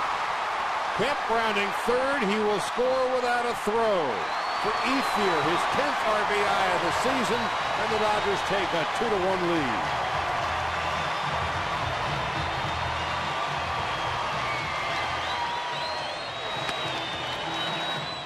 That's Andre Ethier being a great baseball player with a little chip. Look how long he waits. Makes contact with the ball way back here. If he was going to pull the ball, the bat head would be way out there when he hit it. Driving the ball to left field. It was a mindset that he had when he went up there. Bang, that is sweet hitting right there. Nobody can make that play, and then everybody else is off to the races. And that is the end of the line for Eric Bedard, as Clint Hurdle's going to come and get him. Jerry Hairston will be coming up with first and second. One man out, one in. Dodgers 2-1.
You're saying that they should re-sign this guy, want him back in a Dodger uniform. Well, these guys are starting to form a more and more closer relationship with each other the longer they play. Andre Ethier and Matt Kemp have driven in 19 of the Dodgers' 25 runs batted in this season. Jerry Hairston 1 for 2. Chris Rhysop is the new pitcher for the Pirates. 6'3", 2 1/4 from Naples, Florida. Came up with the Marlins in 2005. Kicked around, spent 4 games with the Angels in 2007. Then on to Atlanta and now Pittsburgh. So the Pirates are thinking that Hairston may attempt a sacrifice here with the first baseman Garrett Jones in on the grass. Pedro Alvarez roughly even with the bag. Rivera's at second. Ethier is at first. The Dodgers lead for the first time tonight. It's 2-1. Hairston not showing bunt. Takes under the knees. 1 ball, no strikes. And I'm thinking that Don Mattingly at least wanted him to give one opportunity to go ahead and swing the bat. Donnie just really loves the way Hairston approaches his at-bats. 15 years in the big leagues now. Kind of as a professional hitter that can come off the bench and do things when he gets his opportunities to play. And he could play anywhere. And a strike. 1 ball, 1 strike. He's played in 17 postseason games, Jerry Hairston. And he throws up some numbers when he gets that chance, doesn't he? 362 lifetime in the postseason. And it seems he's always one of those trade deadline. Almost like a hired gun. He really is. He was with Milwaukee last year down the stretch. Began the year in Washington. Played with the Yankees down the stretch. Here's the 1-1. And And he blips one into short right field, and it is caught. Very nice play by Nate McLouth. The runners really were betwixt and between, not knowing whether or not McLouth was going to make the catch, so they had to take the conservative route. Absolutely. As a runner, you're better off not getting doubled up. So you got to make sure that that ball drops somehow. And McLeod, you know I don't like guys that slide to make the catch very often, but that was kind of pretty, wasn't it? That was probably the only way he was going to get to the ball, the way it was slicing away from him. Put that glove out and grazed it along the top of the grass, and the ball fell right in it. Juan Uribe is 0 for 2. Slide to center. Fouled out to first. The Dodgers with a 2-1 lead with one out and one in here in the bottom of the sixth. Chris Resop on in relief of Eric Bedell. And on the slider, Uribe nearly came out of his shoes. Juan Uribe is one of those guys that's not going to get cheated, but he's one of those pull off and hack guys. His first step is almost into the Dodger dugout when he swings. You got to make sure he gets something on the inner half of the plate. Strike. Outside corner at the knees, 0-2. Matt Guerrier is now warming up in the Dodger bullpen. Resop and Barajas playing it smart, staying away from Uribe. Thinking that he probably can't reach that, but look how close he is to home plate. He does stand right on top of the dish. Slowly hit to short. They'll only have one play. So Uribe is retired, but Rivera goes to third and Ethier goes to second.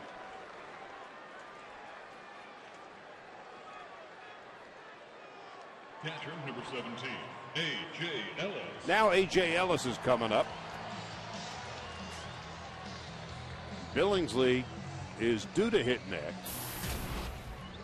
At the moment, nobody's in the on-deck circle. Billingsley's night appears to be done. Loney will pinch hit with the bases loaded. The Pirates have one lefty in their bullpen. That's Tony Watson. And in all likelihood, he will be called upon to pitch the moment that Loney is announced into the game. This is one of those nights where I really think Billingsley, especially if you're a National League pitcher, you have to be just a little bit chapped if you're Billingsley with the job he's done out there, understanding that the Dodgers got to try to throw some runs on the board, and this is a great opportunity to do it. But Billingsley with just 77 pitches and the job he did tonight, you know he wants to go back out there. Donnie making the decision that he needs some more runs. Well, presumably the script in the back of Don Mattingly's head is that Guerrier to pitch the seventh, Jansen the eighth, and Javi Guerra the ninth. Good formula, isn't it? Well, now let's see. Loney has just been announced. The lefty continues to warm in the bullpen. And Clint Hurdle continues to reside in the dugout. He's just giving his lefty a little bit more chance. Barajas standing out there waiting for him to show up. Now they're going to make the move. So Tony Watson, the lefty, will be called upon to face James Loney.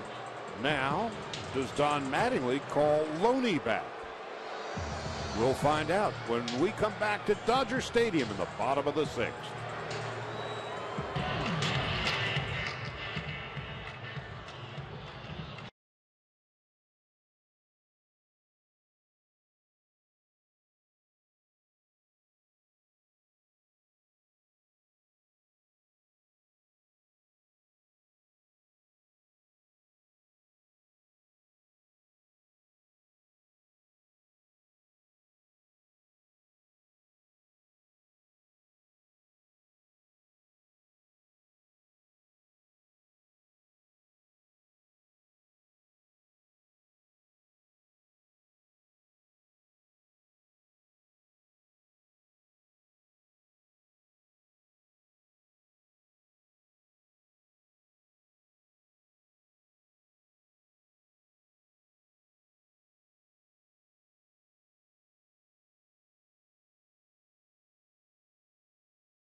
of last year he struggled against left-handers. And now he's called upon with the bases loaded and 2 out, a run here in the bottom of the 6th. The Dodgers with a 2-1 lead. Rivera is at third, Ethier is at second, A.J. Ellis is at first.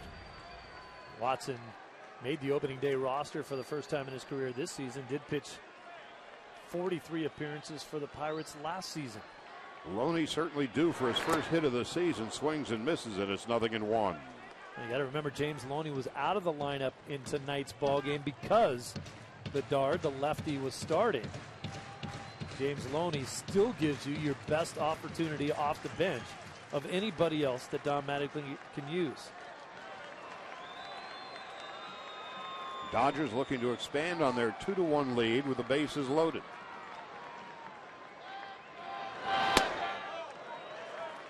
One ball, one strike. The Dodgers with runners in scoring position this year coming into the game, 256, 10 hits in 39 at-bats. Billingsley will exit the game. He can only win it, cannot lose it.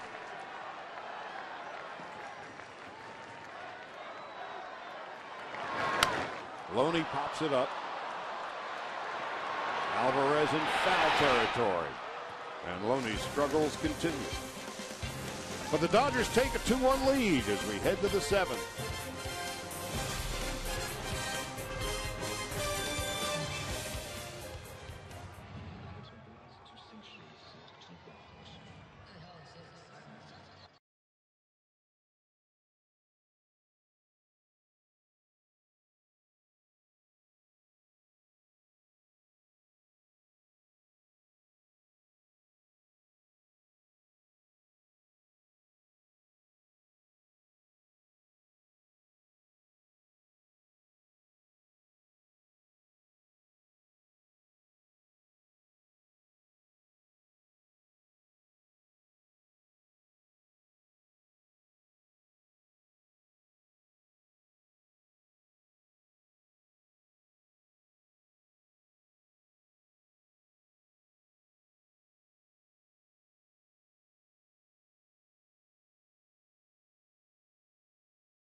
Dodgers make 4 changes as we go to the top half of the 7th inning. Juan Rivera moves from first base out to left field. Jerry Hairston moves from left field to third base. And James Loney, who came in to pinch hit for Chad Billingsley, remains in the game at first base. So Juan Uribe is out, and Matt Guerrier, if it ever comes to his turn to bat, will bat in the 7th spot, vacated by Uribe. So here's Guerrier facing Garrett Jones. And he lines one, a little humpback liner, easy play for Loney. 1 pitch, 1 out in the 7th. Matt Guerrier had sort of an up and down season in his first year with the Dodgers last year. An ERA of just over 4, but was his highest ERA in the last 3 seasons. Continues to be a workhorse, though. Made 70 appearances again. For the 5th straight year, at least 70. And this is his 3rd appearance of the young season. Sinker ball specialist. If he keeps the ball down, he's good. He gets up a little bit, but sinker flattens out. That's when he can get himself into a little bit of trouble. No runs and a hit in 2 innings of work. Guerrier from Shaker Heights, Ohio. This is way outside. 1 ball, no strikes to Rod Barajas, who caught Guerrier plenty last year. Barajas tonight has struck out and flied to right. Hoping to have an interview with Rod Barajas for the pregame show for tomorrow night. So Starting 1-0. at 6:30 before the ball game starts.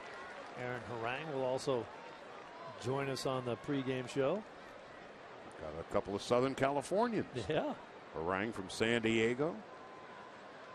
Here's the 1-1. Breaking ball, jelly leg Barajas. 1-2. What a nice career Barajas has made for himself from a guy who was working at a gas station when he figured out that he may be able to sign and play baseball. And Rivera is there to make the catch for the second out of the 7th. Third baseman, number 24. That is Rod Barajas in a nutshell right there. Hits a ton of fly balls, and if he gets one, he can hit it a long way. Just missed that one. Now Pedro Alvarez steps into the batter's box. Pirates are still waiting for him to bloom. Inside and low, 1 ball, no strikes. This would not be a good time for the Dodgers for the flower to come out. First round pick of the Pirates. 2008. Oh, look at the play by the exceptionally talented defensive second baseman Mark Ellis. Made only 3 errors all last year. And he robs Pedro Alvarez with a brilliant catch. That was a great catch because this ball tails away from him after he starts to jump for it. Was able to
Gordon.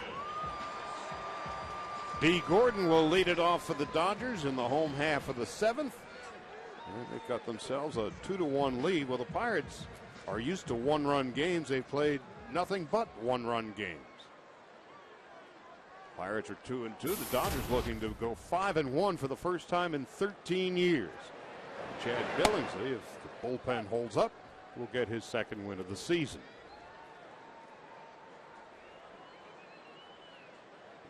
Billingsley terrific, 6 innings tonight. 1 run and 5 hits, 4 strikeouts, no walks, and only 77 pitches. Guerrier was perfect in the top of the 7th, needing 7 pitches to retire the Pirates. Now Gordon, no balls and 2 strikes. D is 0 for 2 tonight. Make that 0 for 3.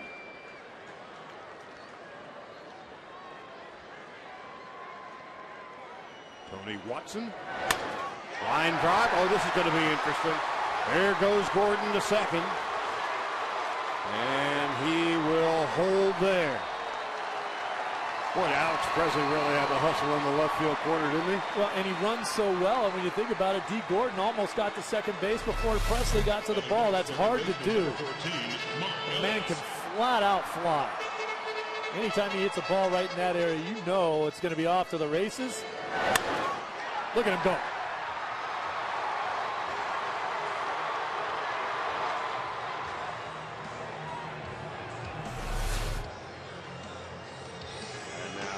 Going to the bullpen. Van Hertel is going to bring in a righty. Dodgers threatening in the bottom of the 7th.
At second base, Evan Meek out of Seattle, Washington.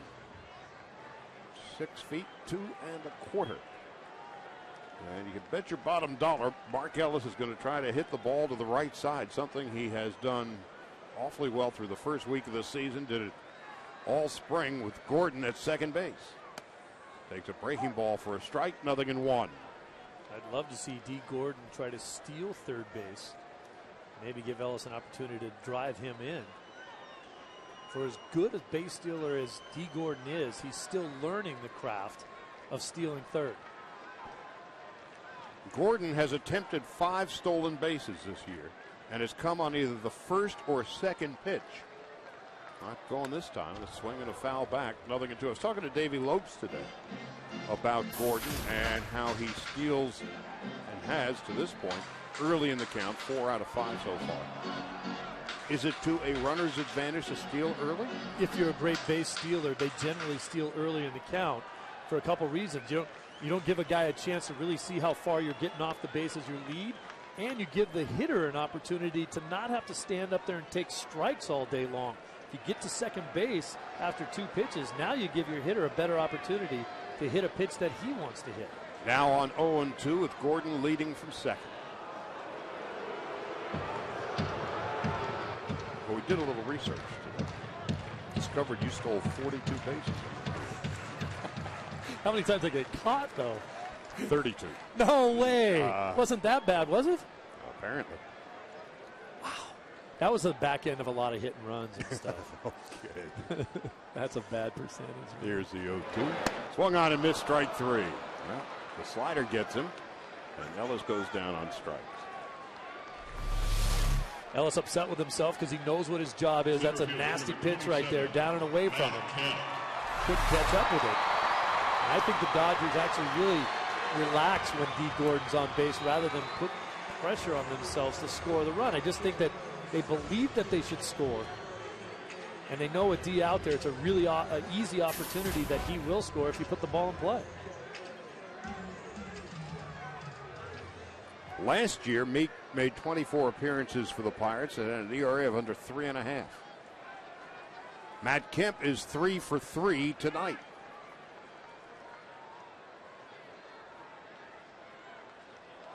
Matt playing in his 371st consecutive game, which is the longest consecutive game streak currently in the major leagues. And in the meantime, Rod Barajas, who knows a thing or two about Matt, they used to wrestle all the time in the my money's on Matt. Clubhouse. You know, I wouldn't be so fast. They used to go at it. Well, I think one of the things that Dodger fans came to see a little more often than they thought they might, and the thing that we enjoyed so much was the nice handshake that D. Gordon and Rod Barajas had, where D. Gordon would jump up into his arms and act like a little baby, and Barajas would like rock him to sleep. So funny. A real strong hombre. Country strong, Barajas. What a play by Barajas to keep Gordon at second. Watch the movement of Barajas again. Big guy, but watch the quick lateral movement. Gets over there, gets in front of it. D. Gordon doing an excellent job of saying, oops, it's in the dirt, can I go? He knows Barajas did a great job of keeping that thing in front of him, so he could not go. Excellent reaction out there by D. Gordon, being ready to go if the opportunity arose. Rivera on deck. The Dodgers with a 2-1 lead. And the second baseman, Neil Walker, trying to keep Gordon as close as possible. 2 balls and no strikes. I tell you, Charlie, the slider that struck out Mark Ellis was a nasty pitch. And if Meek wants to throw that slider to Matt Kemp, Matt might have some trouble with it. But if he doesn't throw that same slider with the same kind of bite, Matt will hit that thing over the United sign out there in right center field. 2-0 to Kemp. Now at 417 this season. A couple of home runs, 9 runs batted in. 3-0. It's a great indication of what Matt Kemp's doing right now for 2 things. Number one, 2-0, you know he's chomping at the bit to get a pitch to hit. And the other thing is that bad slider in the dirt was the slider that we watched him swing at all spring long. Back to the Matt Kemp of 2 seasons ago, and he just spit on that one, said, I ain't doing that anymore. I'm ready to hit. Kemp struck out 26 times in spring, but only 4 times in the first week of the season. Awaiting the 3-0.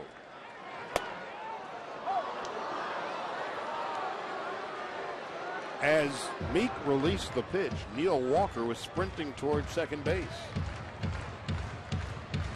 So that opened a big hole for Kemp on the right side. see him coming in, thought he had a play on.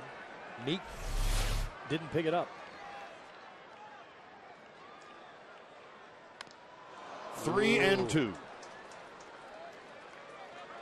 Whoa.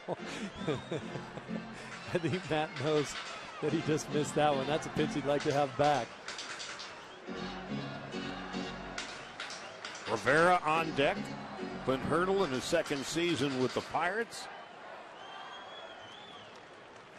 And Rivera, who drove in a run, back in the third inning. Gordon, the lead at second. Ball 4, and it gets past Barajas. Or they punch him out. I think they called it a strike 3 on that. Okay. But as a strikeout, a wild pitch gets Gordon to third. Left fielder, number 2, Slider after slider after slider. This one down in the dirt. Matty can't hold up on it. Skips away from Barajas, and D. Gordon's going to move up.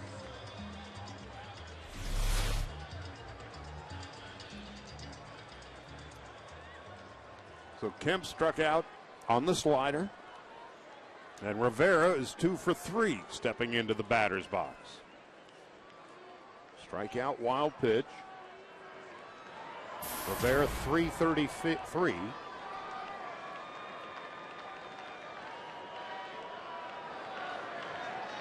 With 2 runs batted in. High and away, 1 ball, no strikes. Evan Meek, a 93-mile-an-hour fastball.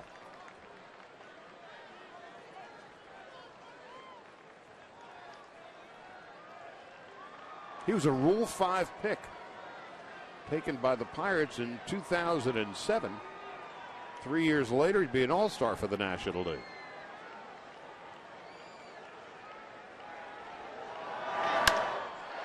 To short, through into center field for a base hit. Past the diving Clint Barmas. Another RBI for Rivera, his second of the game, his third of the night, and the Dodgers take a 3-1 lead. And his second 2-out base hit, driving in a run in tonight's ball game. Those are huge.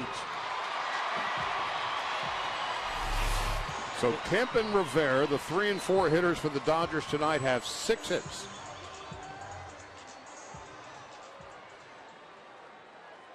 And Andre Ethier in his last at-bat singled to left and drove in a run. So the middle of the order, Kemp, Ethier, and Rivera, 7 hits, 3 runs batted in. Up the middle into center field for a base hit. Rivera will be held at second base. Ethier's got 2 hits. Last year's team in the middle of the order struggled mightily all season long, and it felt like there were pressure on those guys to drive in runs when they got out there, and they continually didn't do it. I think with D. Gordon in the lineup this year, it's not a feeling of pressure. I think it's a feeling of relaxation that they somehow know they're going to get him in. And almost every time he's out there, he scores. If he gets on base, you know what the odds are he's going to get to second base somehow. And then third. Yeah. And then what he does, he just completely refigures the defense. The pitchers have to throw more fastballs. And the catcher has to be ever ready on what D might do. Ray Searage is now going to go out and chat with Evan Meek. But tonight, Kemp, Rivera, and Ethier have 8 hits. They've driven in 3, all 3 of the Dodger runs tonight. 8 of the 11 hits have come from Kemp with 3. Rivera, and 2 for Ethier. Well, I'd say that's pretty good middle of the order hitting. Which is something the Dodgers really lacked last year. And you look at Matt Kemp's numbers from last year. 1 home run shy of 40-40. So close to the Triple Crown. He frankly did it with not a whole lot of help. You're absolutely right about that. No one around him was really clicking on all cylinders. You know, Andre Ether had a good first half. He was hurt in the second half and tailed off. James Loney had a bad first half. Picked it up in the second, but look at the ranks of Matt Kemp. Goodness gracious. But when Juan Rivera arrived and provided some help for Matt in the lineup, Jerry Hairston is now being pinch hit for by Tony Gwynn.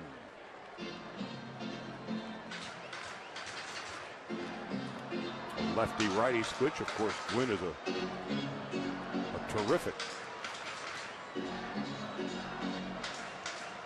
defensive player.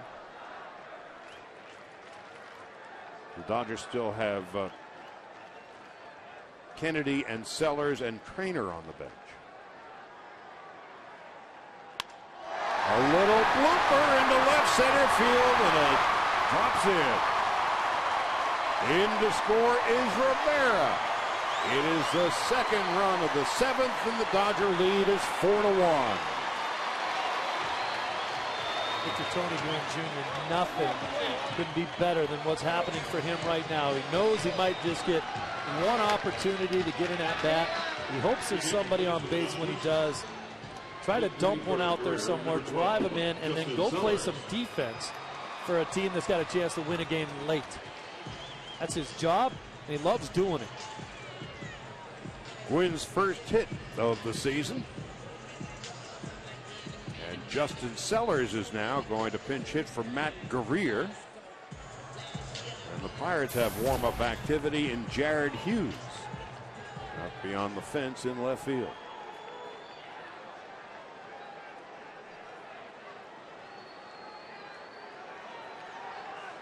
Ethier is at second. Gwynn is at first. The Dodger lead is 3. Way outside. 1 ball, no strikes. I want to look at the way the Dodgers line up. On their bench, there's not a whole heck of a lot of power. Everybody knows that. But Don Mattingly is doing a great job of using his bench, getting guys in there, getting spot starts. Hairston's in there. Gwynn gets the pinch hit tonight. Sellers is hitting right now. Keeping everybody on that bench happy with the opportunities that they get, getting them some at-bats, making them feel like they are a part of this team and will be needed in different situations. Sellers going to get a new bat. There's nobody on that bench that's going to step up and put 120 rows deep into the seats. But that's not the way this team is really built.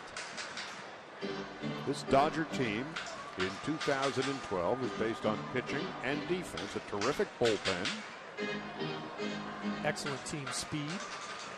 Mark Ellis made 3 errors all of last year in Oakland and Colorado combined. He hasn't made more than 6 errors in any season over the last 10. Those are not juicy numbers for fantasy players. But those are the kinds of fellas that win. Here's the 1-1. Sellers swings and misses 1 and 2. With the Dodgers leading 4-1 with 2 out in the bottom of the 7th, this note from last year. When the Dodgers had a lead after 7 innings, their record was 65-3. Kenley Jansen warming. He'll pitch the 8th, and in all likelihood Javi Guerra in the 9th. Sellers with a ground ball to third. Alvarez will step on the bag, and that is that. The Dodgers put 3 hits together after 2 outs. Score 2, lead 4-1 as we head to the 8th.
With a 3-run lead, we head to the 8th. The Dodgers make some defensive changes. Tony Gwynn now in left field. Juan Rivera's night is done.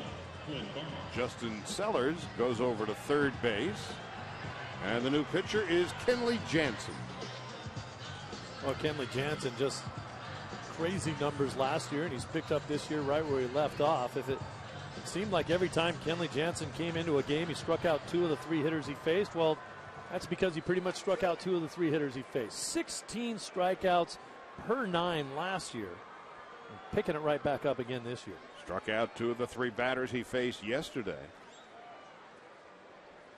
So Jansen now on in relief. Clint Barmes takes a strike. It's 0-1. Barmes hit a home run in the top half of the 3rd inning. It was his first hit of the season, and to this point it's his only hit of the season. Gave Pittsburgh the early 1-0 lead. The Dodgers would tie it at the bottom of the 3rd. Score 1 in the 6th, and 2 big insurance runs in the bottom of the 7th. Jansen gave up that 2-run home run to Cameron Maben in San Diego. But then he got back up on his horse, and Jansen pitched 4 innings, 2 runs, and 2 base hits. 5 strikeouts, no walks.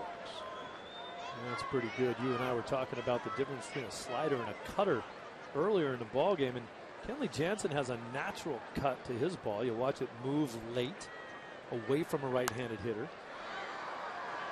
I always talk about, it's funny how when you grow up, lefties sort of have a natural cut motion. Everyone says why, and no one knows why.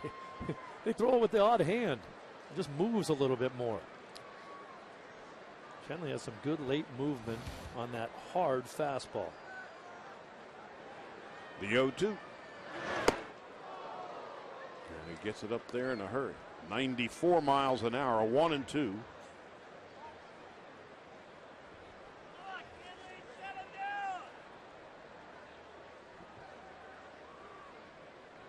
Jamaico Navarro in the on-deck circle, the pinch hit, the 1-2. Swung on and missed, strike 3. There it is.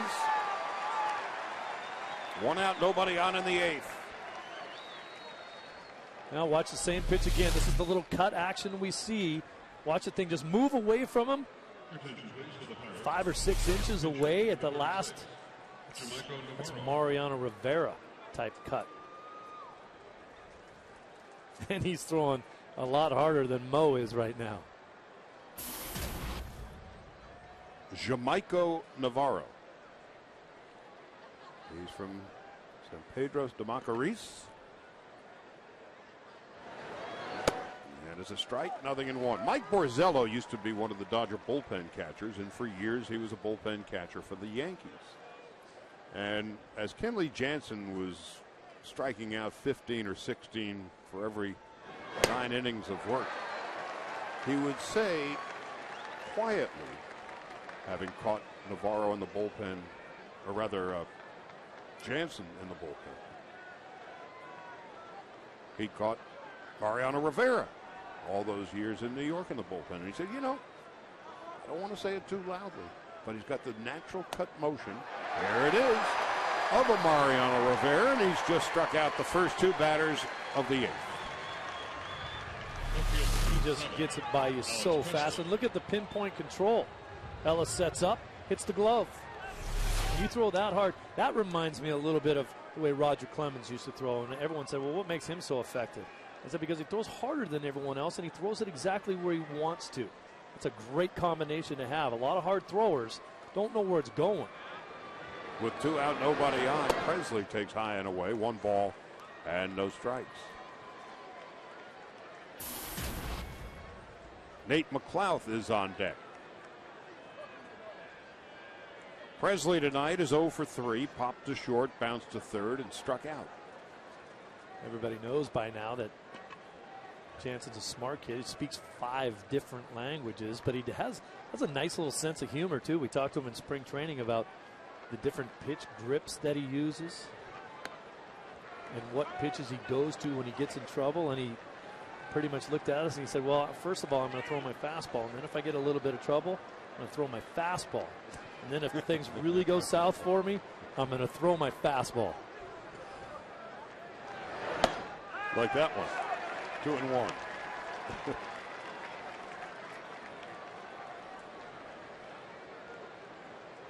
Well, we talked about it in the 6th inning when James Loney came up to pinch hit for Billingsley, that the game was scripted in the back of Don Mattingly's mind to get Matt Guerrier in the 7th, Kenley Jansen in the 8th, and Javi Guerra in all likelihood will pitch the 9th. Yep. And the Dodgers have done it with pitching and defense again tonight. The Dodgers have made only 2 errors all week. A ground ball past the diving Mark Ellis, a 2-out single to center for Presley, who extends his hitting streak to 5 games. Batting next, right field. Celebrate the 50th anniversary of Dodger Stadium, presented by State Farm, with the Dodger Stadium Greats Bobblehead Series mini plan. It includes all 10 bobblehead games featuring Dodger players like Sandy Koufax. For more information, visit Dodgers.com/mini-plans or call 323-224-1365. So Presley's got himself a base hit in each of the first 5 games for the Pirates. Nate McLeod, 1 for 3, takes a strike. It's 0-1. If there's a drawback about the velocity of Kenley Jansen, is that when you do hit the ball, if you do square it up, you hit it so hard. Cameron Maben was an example of that. He squared up that ball, hit it 445 feet into the bleachers, and that ball right there, hit hard by Presley. If you can get it, even if you hit it on the ground, you squeak it through the infield pretty quickly. As you hit it right at somebody, you have a good chance of getting a hit. The tough part is squaring it up.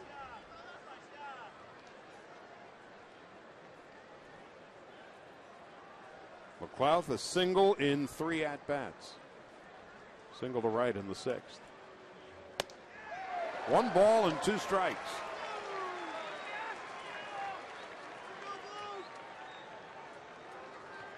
McLeod had a miserable time of it in Atlanta. Happy to be back in Pittsburgh. Such a nice guy, too, a humble kid. All he wanted to do was just go and play better baseball, and it snowballed on him. Runner goes on 1 and 2. Call strike 3. That's that. So Jansen comes in, strikes out the side, gives up a hit. Go to the bottom of the 8th. Dodgers 4 and the Pirates 1.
Paid crowd tonight, 29,729, enjoying a Dodger 4-1 lead as we head to the bottom half of the 8th inning. A.J. Ellis will lead it off against the pitcher for the Pirates, Jared Hughes. Hughes is making his second appearance. They've been running through the pitchers trying to make moves. Both Clint Hurdle and Don Mattingly have to really pick the right opportunity to make the pitching changes that they make, because they both only have the luxury of one left-hander out of the pen. We saw Clint Hurdle make the move to the lefty and kind of paid off up there against James Loney, got the pop-up. A.J. Ellis, 1 ball, no strikes, intentionally walked, bounced out, and has been struck out. Dodgers have out-hit the Pirates 12-6 and lead it 4-1.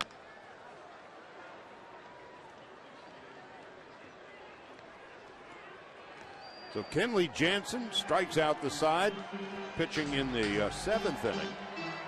18 pitches, 13 for strikes. Guerrier came in and retired the Pirates in order in the 7th after Chad Billingsley gave up a run in 5 hits in 6 innings of work. Bobby Guerra warming in the bullpen. Guerra at the moment in search of his 4th save. Hughes getting his first taste of the big leagues here for the Pittsburgh Pirates. One of 2 rookies on the Pirates team this year. He and Haig played first base in yesterday's ball game. Hughes lives in Los Angeles. Was born in Stamford, Connecticut. But his family moved west in 1987 as Ellis goes down. Big guy, isn't he? 6'7", 245. That's big. Follow the Dodgers with MLB.com at Bat 12 for your iPhone, iPad, Android, and Windows Mobile. Get live audio, pitch tracking, video highlights, and more. Text at BAT to 31826 or visit Dodgers.com for details.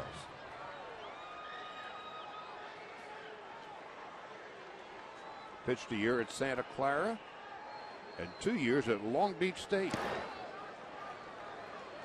One of the odd things that kind of jump out at you when you flip through the media guide for the Pirates is that they have 7 guys on their team that have a last name that start with MC. A couple McCutcheons, McPherson, a McHenry, a McDonald, a McGee, And a McLouth. Yep. It's a lot.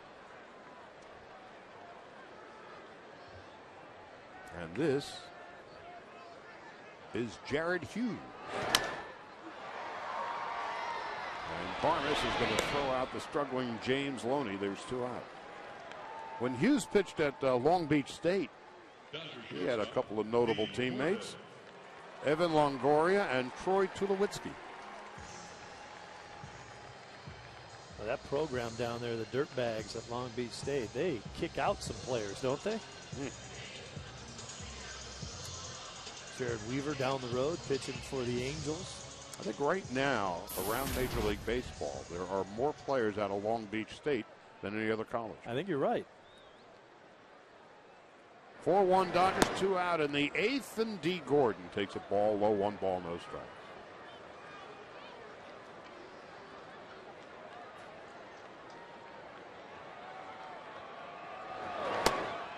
Gordon tonight has doubled, scored a run in 4 at-bats.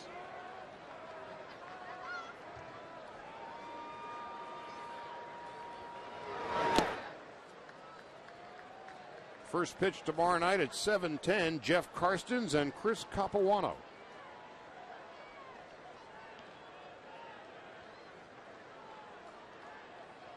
With a 2-1 to Gordon. 2 balls, 2 strikes, and 2 outs. Looking ahead to the 9th with Guerra warming in the bullpen, he'll be facing the Pirates' 3, 4, and 5 hitters, Andrew McCutchen, Neil Walker, and Garrett Jones.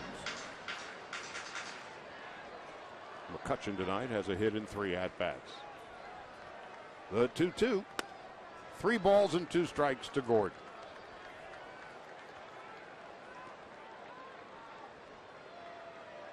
I want to see the show one more time. I want to see D get on. Alvarez better hurry. That's got to be a base hit. It didn't look like he bobbled it. He makes everybody hurry up. That is a routine grounder to third base that he beats out. And Alvarez is playing in. Look where he is. He's going to go over there. There's no bobble here. He's got a strong arm. He throws it in the dirt a little bit, but he might beat that out anyway. They're going to rule it E5. More than likely because the ball was thrown in the dirt. But that is the speed of Gordon that forced that. What happens to most infielders, if you try to throw the ball harder than you're used to, you almost always throw it in the dirt. Now let's see if Gordon is off and running on the first or second pitch. And that exactly is what Jared Hughes is thinking about. Jared Hughes, I would think, is just too big with too many moving parts to be quick enough to get the ball to home plate in order to throw Gordon out. And D has a large lead at first. But he knows exactly how far to go, and he just kind of leans back head first without making a big production out of the sliding dive. As we mentioned earlier in the game, Gordon has attempted 5 stolen bases this year. All of them have come on the first or second pitch of a sequence. It's not going to be on the first. Call strike, 0-1 to Ellis, who has a hit, a walk, a run scored. He's been struck out twice tonight. Gordon 4 for 5 on the stolen bases, and he was safe on the one time he got thrown out. On 0-1, there he goes on the second pitch. Barajas' throw is not going to be in time. So D. Gordon now 5 for 6.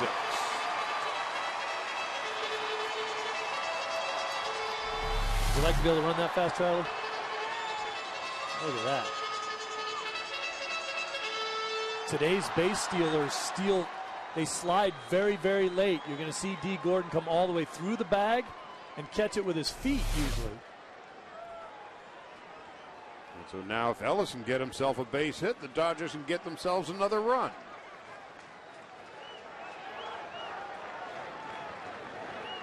Ellis 1 for 3 tonight. 4 for 22. And Gordon is making life miserable for Jared Hughes. You see the walking lead that Gordon had. The key is that you keep moving until someone stops you. Just keeps going off a little further, a little further, a little further. Here they come. And there he goes. Oh, it's dropped at second base by Walker, or Gordon would have been picked off.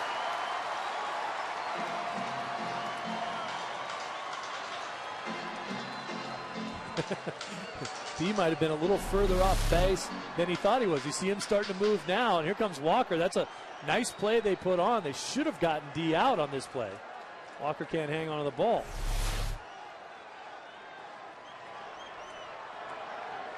1-1, and Ellis takes low. 2 balls and a strike. Matt Kemp on deck.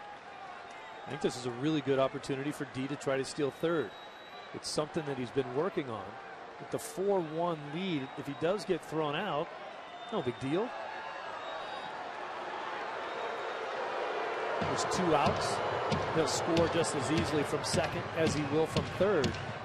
But in certain opportunities, I think Davey Lopes would love to see him work on things where he can get away with making a mistake. 3 balls and a strike to Ellis. But now, stay put.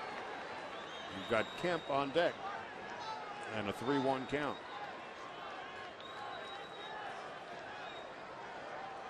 So let Ellis concentrate on the incoming pitch. It's now 3-2.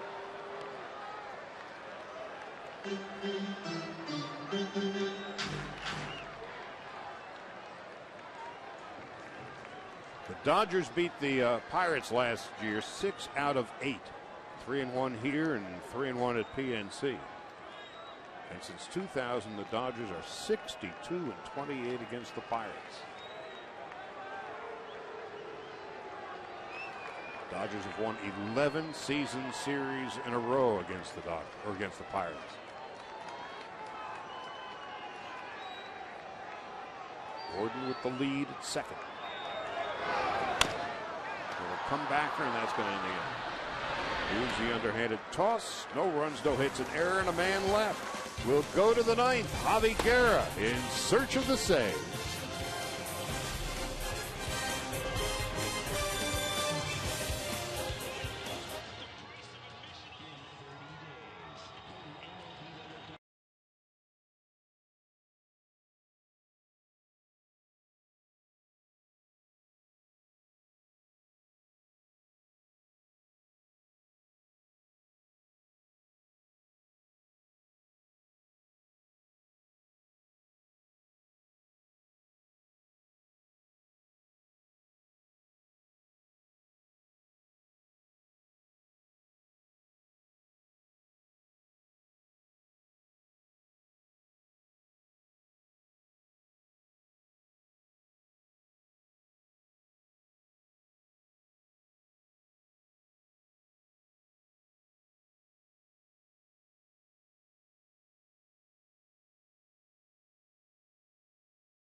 A perfect seventh inning. Jansen gave up a hit but struck out the side in the eighth. And now Guerra to face the 3, 4, and 5 hitters for the Pirates here in the ninth. One of the things I like about Javi Guerra is that he is not a typical closer. He uses more pitchers than most closers do. I think he uses his overhand curveball very effectively, and a lot of closers don't throw that pitch. It's almost more like a starting pitcher that comes in to close the game down. McCutchen 1 for 3 tonight. Takes high, 1 ball, and no strikes. Throws a deceptively hard fastball. Can run it up there in the 96-mile-an-hour range.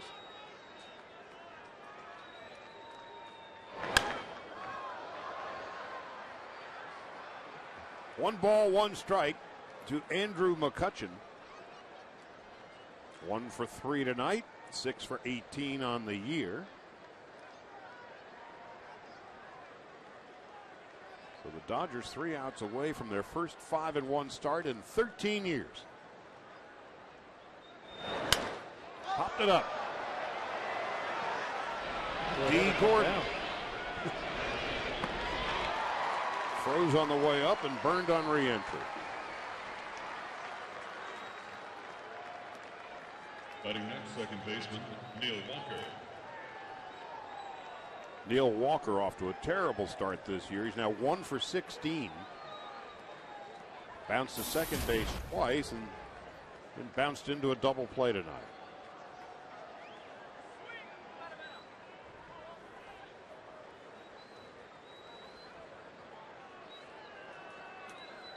Ball strike, nothing in 1.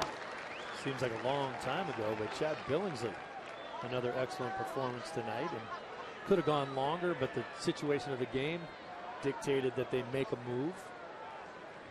And they got great work out of Guerrier, Jansen, and a third of the way through the 9th inning, Guerra. Just nice to see Chad in a situation where he was economical with the pitches. 77 pitches through 6. 55 of them for strikes. Struck out 4, didn't walk anybody. That's huge, not walking anyone. Pirates have not received a walk from Dodger pitching tonight. Guerra misses outside, 2-1. Kershaw didn't walk anybody on opening day.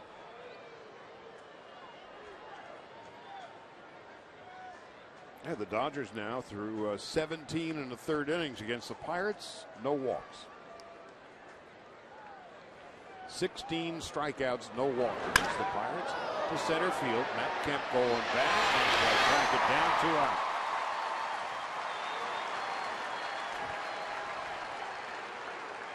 First baseman, number 46.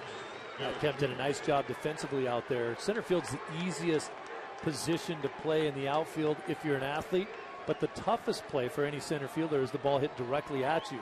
Takes you a little while to figure out the depth perception and how hard the ball's hit. And Matt did the perfect thing, just froze right in his tracks until he got a beat on where the ball was going. Then took off and caught it. Now Garrett Jones with 2 out. Takes low and inside, 1 ball, no strikes. Terrific pitching for the Dodgers tonight. Flawless fielding and getting 8 hits out of the middle of the order. 3 for Kemp, 3 for Rivera, 2 for Ethier. A 4-1 lead, 2 out in the 9th. 1 ball, 1 strike to Garrett Jones. There's a single and a double tonight. His first 2 hits of the year. He's an all or nothing proposition. He can hit him a long way, but he tends to strike out a lot. 1-2. He's one of those guys that has a little bit of a slider speed bat, which isn't always a bad thing. Keeps you on the ball a lot, but if you got a good fastball, and Javi has one, occasionally they can throw that ball right by you. The 1-2 to Garrett Jones.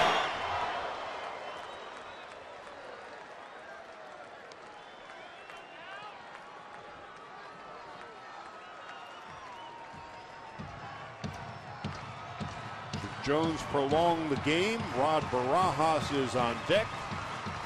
Garrett would prefer not to see Barajas. Here comes the 1-2 to Garrett Jones. And we'll do it one more time.